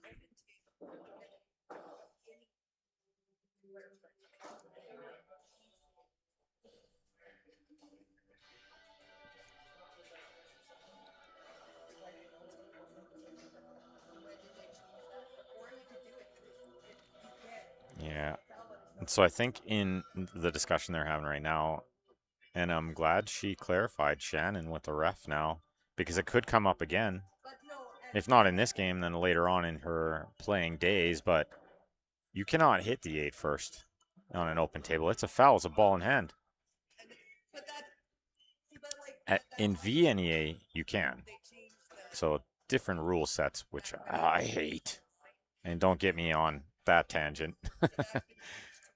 Too many different rule sets is killing pool. Too many different colors of balls is another tangent you don't want to get me on. And changing the rules is brutal. So let's keep them the same. Keep the balls the same color. There's nothing wrong with the game the way it is. Anyway. Let's see. Somebody looked up the rule here. It's a long-winded explanation.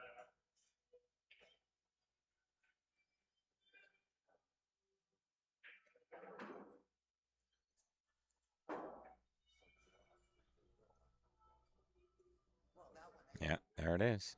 Halfway through this. However, when the table is open and the 8 ball is the first ball contacted, it is a foul and no stripe or solid may be scored in favor of the shooter. Shooter loses his turn. The incoming player is awarded cue ball in hand. Any balls pocketed remain pocketed.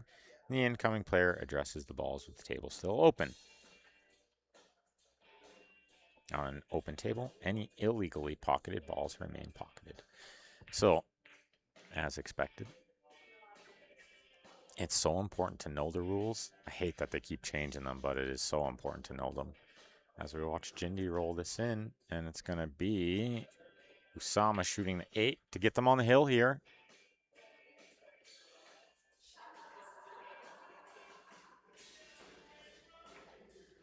As he trickles it in, keeps the cue ball clean. It's 3-2. Good, bad, and ugly.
All right, Jindy to break.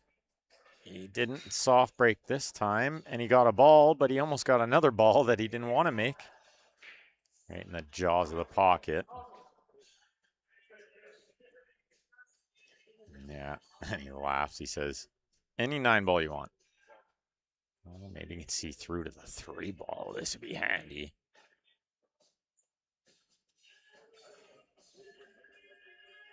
All right. That was pretty tough. I'm not sure he had enough of it to make it. Well, he hit the left side of it, so I guess maybe he did. Don't think the 10 was in the way. Maybe it was. Couldn't tell from our vantage point.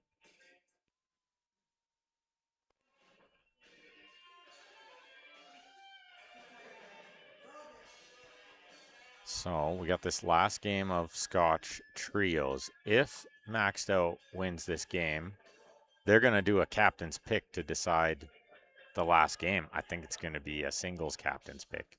And if I was to guess, it'd be this guy right here against Usama Ghassan in the last game. If it goes to that, if Good, Bad, and Ugly wins, it's over right now.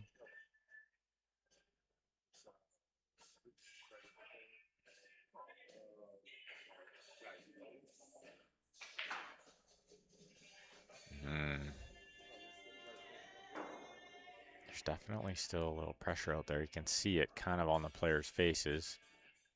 Still feeling the nerves. They both want their name on the trophy.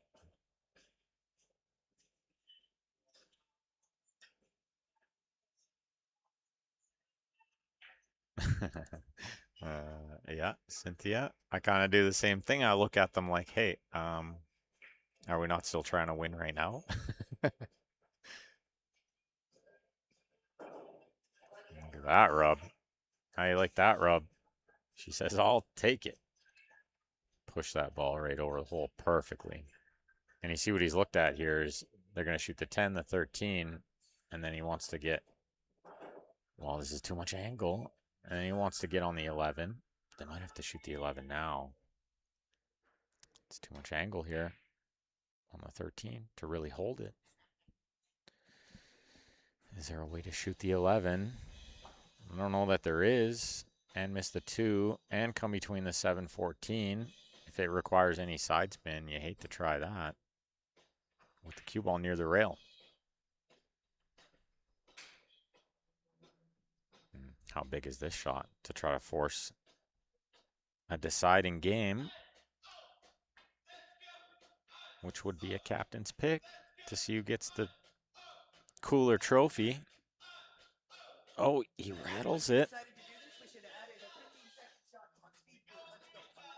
He rattles it just barely.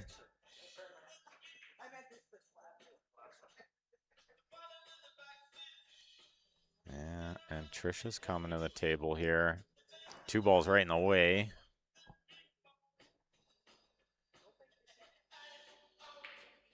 Of the line for the cue ball. If she wants to pocket the 7 and come around, maybe she pockets the 7 and goes into the 2 is not the worst thing. And move the 2.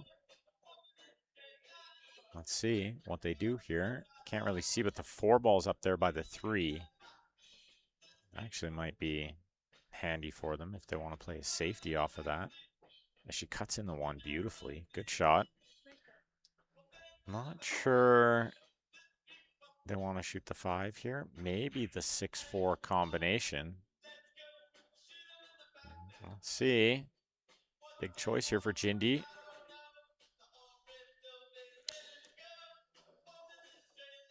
And yeah, VNEA, you can hit the 8 first. That's right, Joey. And another question on YouTube. Who are the highest Fargo team members? Any 650 plus? There were a couple. This guy that we're going to watch approach the table right here on the right side of your screen was the highest player in the event at 686. But not too many high ones, as there was a 1650 total combined Fargo cap for the 3 players. So, like, for example, if I was to play, I would have needed 2 players under 450 each. Tough to find that. I had less than 900 points to work with for 2 players. Oh, he's rolled in the 5 nicely there. That's not an easy shot. And what does Usama see here? Try to make the 2, but send the cue ball safe somewhere? Is it really soft into this one to try to use the 8 to block the 14 and maybe use the 2 to block the 13? While still landing kind of on the 7 if the 2 goes in? He pumped it right by it. He's played the time saver shot 2 balls in a row. People love that late at night. And landed perfectly on the 6. I shouldn't say perfectly because it is a touch more angle than they'd love, but you can't ask for better than that.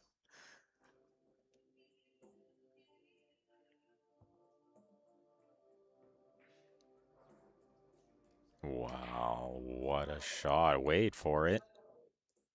Wait for it. It could still go in. Oh, man. You still think gravity might take over and that ball would go in. Still waiting for it to go in. Thought she hit it really good. She had to hit it real slow to hold on the 4. Well, let's see if we can get to a deciding game. I'm not going to lie, I am cheering for it at this point. This is a long one. She's got to hit it slow, and what she's worried about is leaving her teammate straight in on the 13 next. Don't want to be straight in on this next ball. Oh, she's done well to keep some angle here on the 13, but it might be that the 14's going the right side next, or the top left corner, if they haven't used their timeout. Corey's been wise with asking Mark what he wants next. Yeah, this is great. Yeah, timeout. They haven't used it yet. I don't think so. That was the last game. Yeah, I don't think they used it yet, but man, I don't know that it would affect anything too much anyway, so. Yeah, I think they still have it, which is good. Corey can have a little conversation with Mark here about what Mark wants next. And yeah, I like this to the top left corner. It's probably the most simple thing. And it's playing the 14 to the biggest pocket. If he draws it back for the 14 in the sides are tough. And the angles that you get from the sides to get to the 8 aren't as manageable. I like him trying to just roll this one forward a bit and get him off the rail a touch. Just gotta watch you don't pin him on the rail too much here. Yeah, cheated a bit to get it off the rail. That was pretty good. And it's one big shot from Mark Bonobo to try to get this to 3-3. Obviously, we would love to see that deciding game. And yeah, of course, Jindy wants his name on that trophy. Leah likes the time saver shot. Yeah, love a good time saver shot. It's my favorite. Little trick shot. Looks fun on TV. Okay, is he going to roll this and just leave Shannon a tough shot on the 8? Or is he going to stun it over for good position? He's going to roll it. Wow. And this is not an easy shot. But I will say he probably did the smart thing, considering the corner pockets are a little tight. If he tried to jack up and punch that one in a bit, it could rattle and miss the pocket, like stay in the top corner. So that was smart.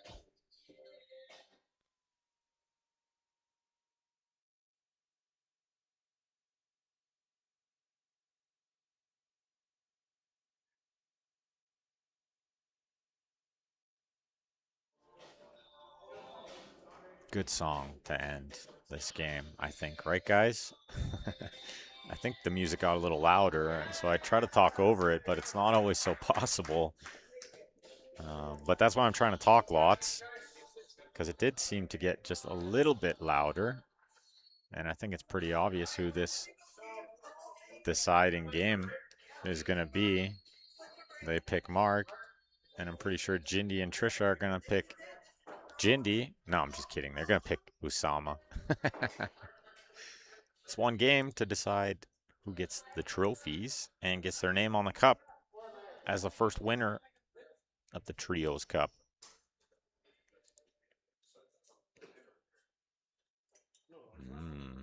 And the flip is won by Usama, who I've been waiting to see him break and run out a big one here.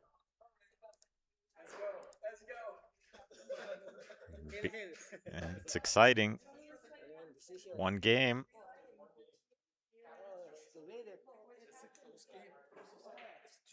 So both teams taking home about 3,500 each, 3,600 each. Oh, and he's going to break from the side rail here. Is he trying to rip this with second ball, or is he safety breaking? He ripped it with the second ball. I don't see one going. Oh, and it's a little messy and a little missy on the side rail here. Let's see what Mark can find. Yeah, they should have lagged for the break for sure. Cynthia, I totally agree with you there. The coin flip didn't seem like justice after all of this pool.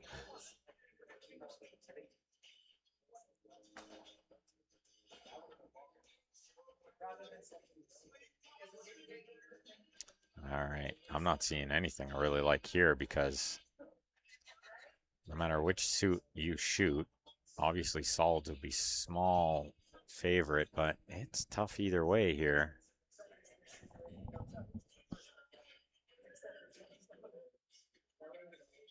Does the 3 go on the side? He's eyeballing it like maybe the 3 goes on the side. That seems pretty tough.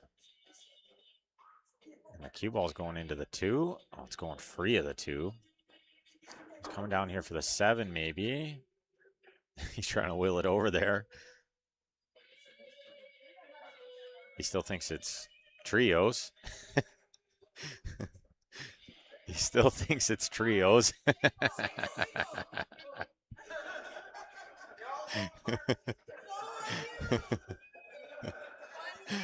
That's really funny. He's like, but I didn't want to shoot this one by myself. He's all alone out there. I'm just glad I'm not playing this anymore. And it's really funny because the other 4 players are like, yes, I don't have to sweat this one. I love that. Yeah, that was funny. That would have been fun. I would have picked this on anyway.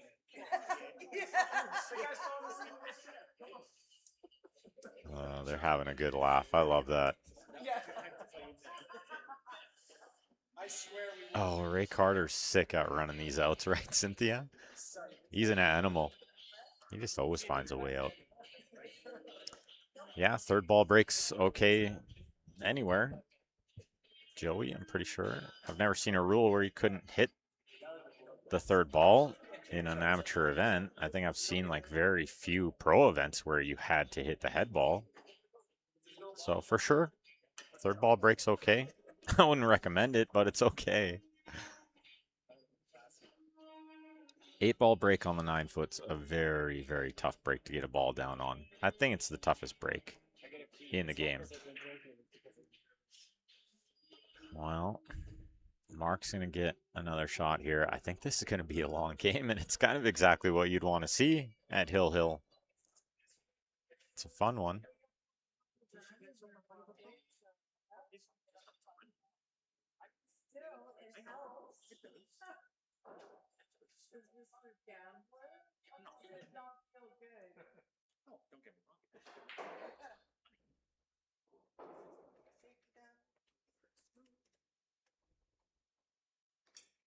Yeah, he's going to try to get the 1 out here and play some kind of safe. I like that.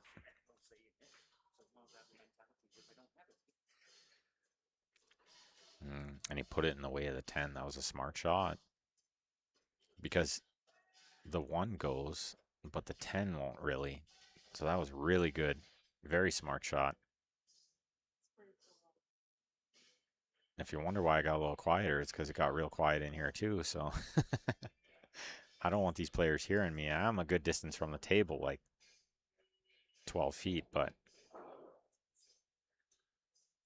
I don't know how good their hearing is. These are two players that are really good in these situations.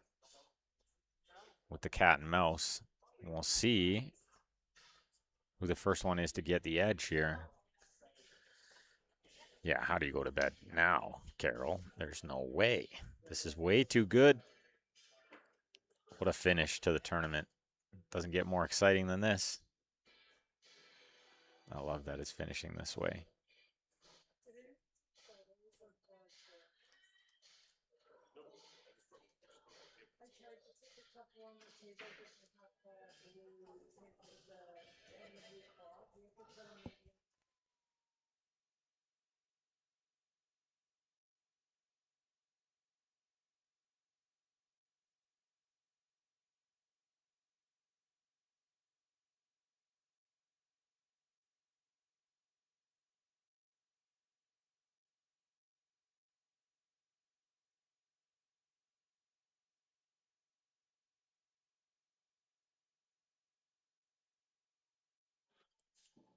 I was just telling Christine at the end of this, because we didn't get pictures of those trophies, so at the end of this match, it'd be nice if they could bring out the trophies and put them on a table. Do a little picture time, and I'll let the stream run for a minute.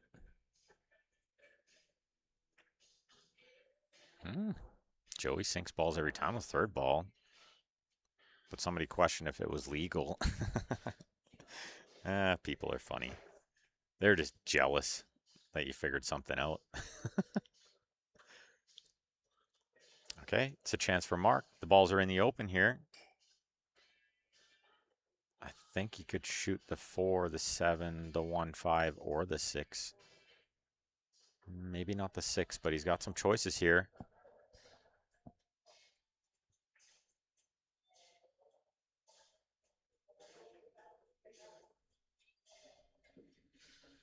Yeah, Cynthia, a lot of great players at this tournament. It was nice to see they got a really good turnout. 111 players is incredible for a first-year event. I think it's been super successful. It's only going to get bigger and better. Make sure you keep an eye out next year. Get your teams in. He's playing the combo. He's got it. Good shot.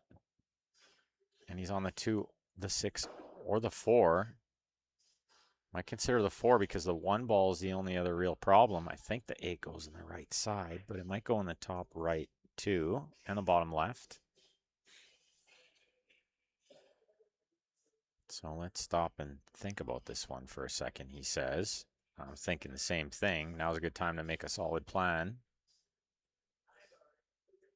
This would be a small upset. Mark Bonobo, a 6'12", Fargo, to Osama Ghassan, 686. 70 points between them is a good chunk.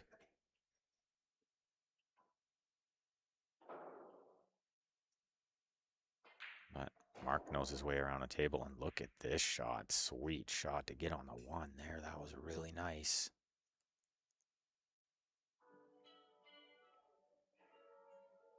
Yeah, he's got the chance he needed. You can't ask for more than this. They connect pretty good.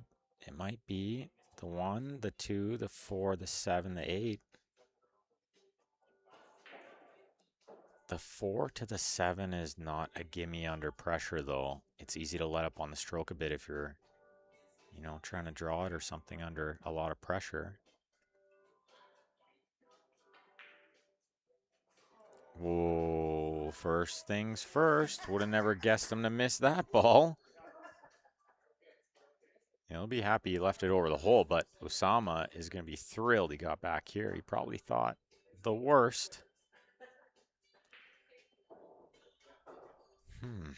Shows how tight those corner pockets are on the Predator table. Very tight pockets.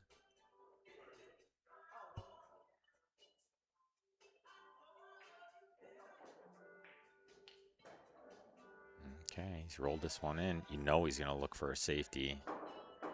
The 15 onto the 1 in some kind of safety. I think it's hard with where the 2 is, though. Is there a way he can get on the 15 to make the 1 and get underneath the 11? He might be able to on the next shot.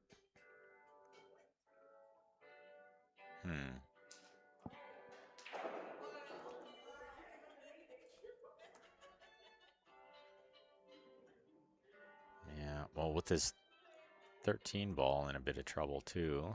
Not sure he could, like, find a breakout and a run out. Does he have enough this 15 to make the 1 and kind of get underneath the 11? I'm not sure he does. Is he trying to just squeeze the 15 by? Does it go? He wanted it to follow in, and Mark's going to have a small shot on the 2. It's a really tough shot under a lot of pressure, and can't be guaranteed where the cue ball is going to end up here.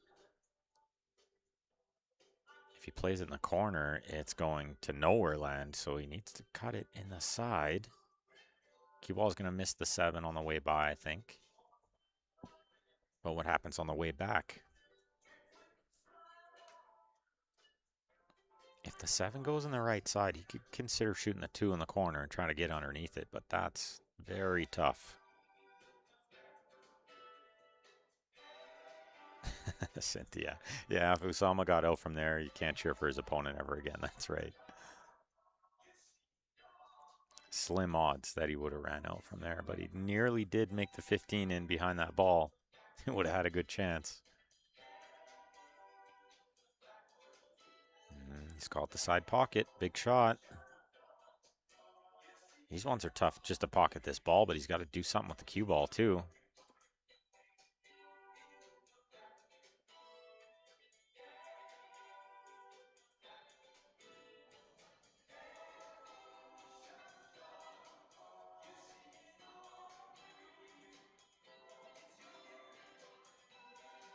I was holding my breath. He's overcut it by an absolute mile. Where's the cue ball going to end up? Right on the 8. Oh my goodness, what a roll that is if he can't see the 12. And I think maybe he can't because Usama kind of waved his hand in the air. Wow. Can he cut this in the bottom right? No, he just shook his head. Wow. How did he end up there? From where he was, that's unbelievable.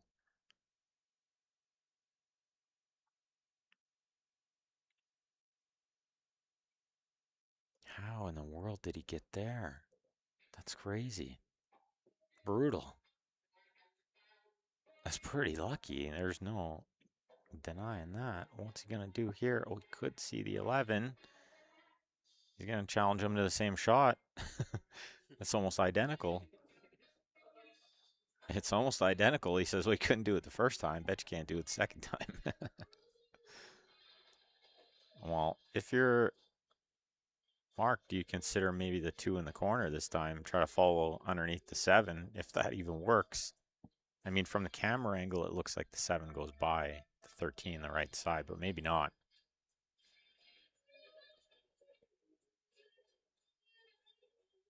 What a game. This is exactly what we were hoping to see at Hill. This is great. All the pressure, everybody gathered around watching, and these guys duking it out with a little safety. I love it. What's he doing here? He didn't call anything, so it's going to be something obvious. The corner. No, what was he doing here? What was he doing here? He was trying to hold it for the 4, for the window between the 8-7 to get on the 4, and he's completely let it roll off to miss the 2. Yeah, off the rail, it makes 4. That would have been a sweet shot. Oh, this is nice by Osama. He's put that ball over the hole, but he's kind of landed in between this stuff. Can't shoot the 13 from here. He's got to land, try to land straight in on the 13 later, I think, to get to the 12. Maybe use the 10 to get to the 12 on the next shot. Let's see.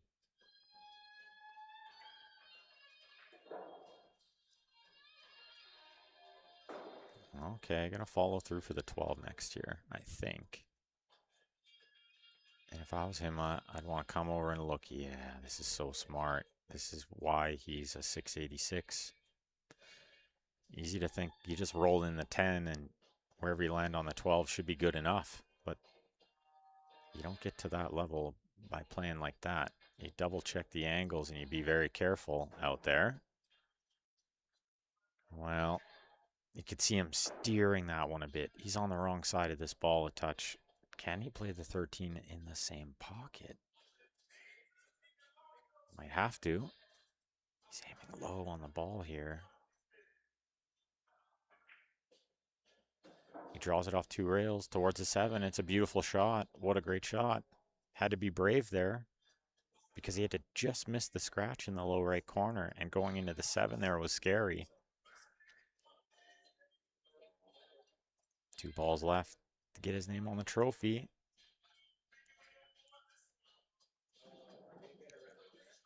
And the 8 straight in the corner to win this year's and the first annual Trios Cup. It's going to go to team the good, the bad, and the ugly. Congratulations. What a hard-fought tournament from them and from both teams. Really well done, and what a treat that was to watch. Went all the way. I love it. So that's it for us. We're going to be shutting it down, and we'll be coming back in only a few weeks' time, back to Racks here for the under 580 that Jindy's hosting. If you want to get involved in that and you can't find this poster again, send me a message or shoot Jindy Baines a message. She'll help you out. Let's see if they bring those trophies out, put them on the table. Maybe not. But that's it for the Trios Cup. The first annual is going to go to the good, the bad, and the ugly. Maxed out, getting runners up. And thanks to Racks and all the great sponsors here. It's been an amazing tournament. And we'll give a thanks to these other sponsors. Wells and Associates. They're going to bring out the trophies that Wells and Associates sponsored. So we'll just give them a second while we run through these other sponsors. Thanks so much to PaggyLionQs.com for chipping in with the added prizes and the added money. Elaine Reaper and Myra Cormier, Remax Preferred Choice for the gift cards, adding to the great prizes, and all these other great companies. As I run through them quick, we're going to take a look at these great trophies, and they're going to hoist it up. The first annual Trios Cup winners presented the trophy from one of the owners here, Warren. Congratulations, Trisha. Hold it up proudly. Well done. Let's see if I can back it out just a touch more here. As I get handed the prize money from James Rolls.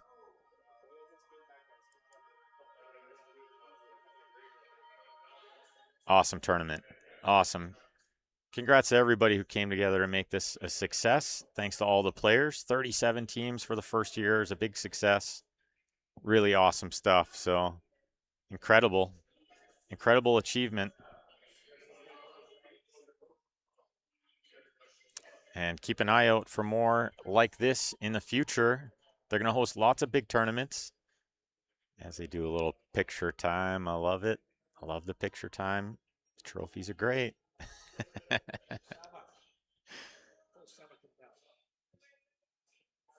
All right, perfect. They're all in there. Great, great stuff. Okay, guys, that's it from me. Thank you guys all for tuning in. Once again, it's been Ben Francis here with Q Sports Live. Thank you guys, and we'll see you all on the flip side. Maybe tomorrow morning, maybe in a few weeks. Have a good night, everyone. Morning, wherever, whatever time it is where you're at.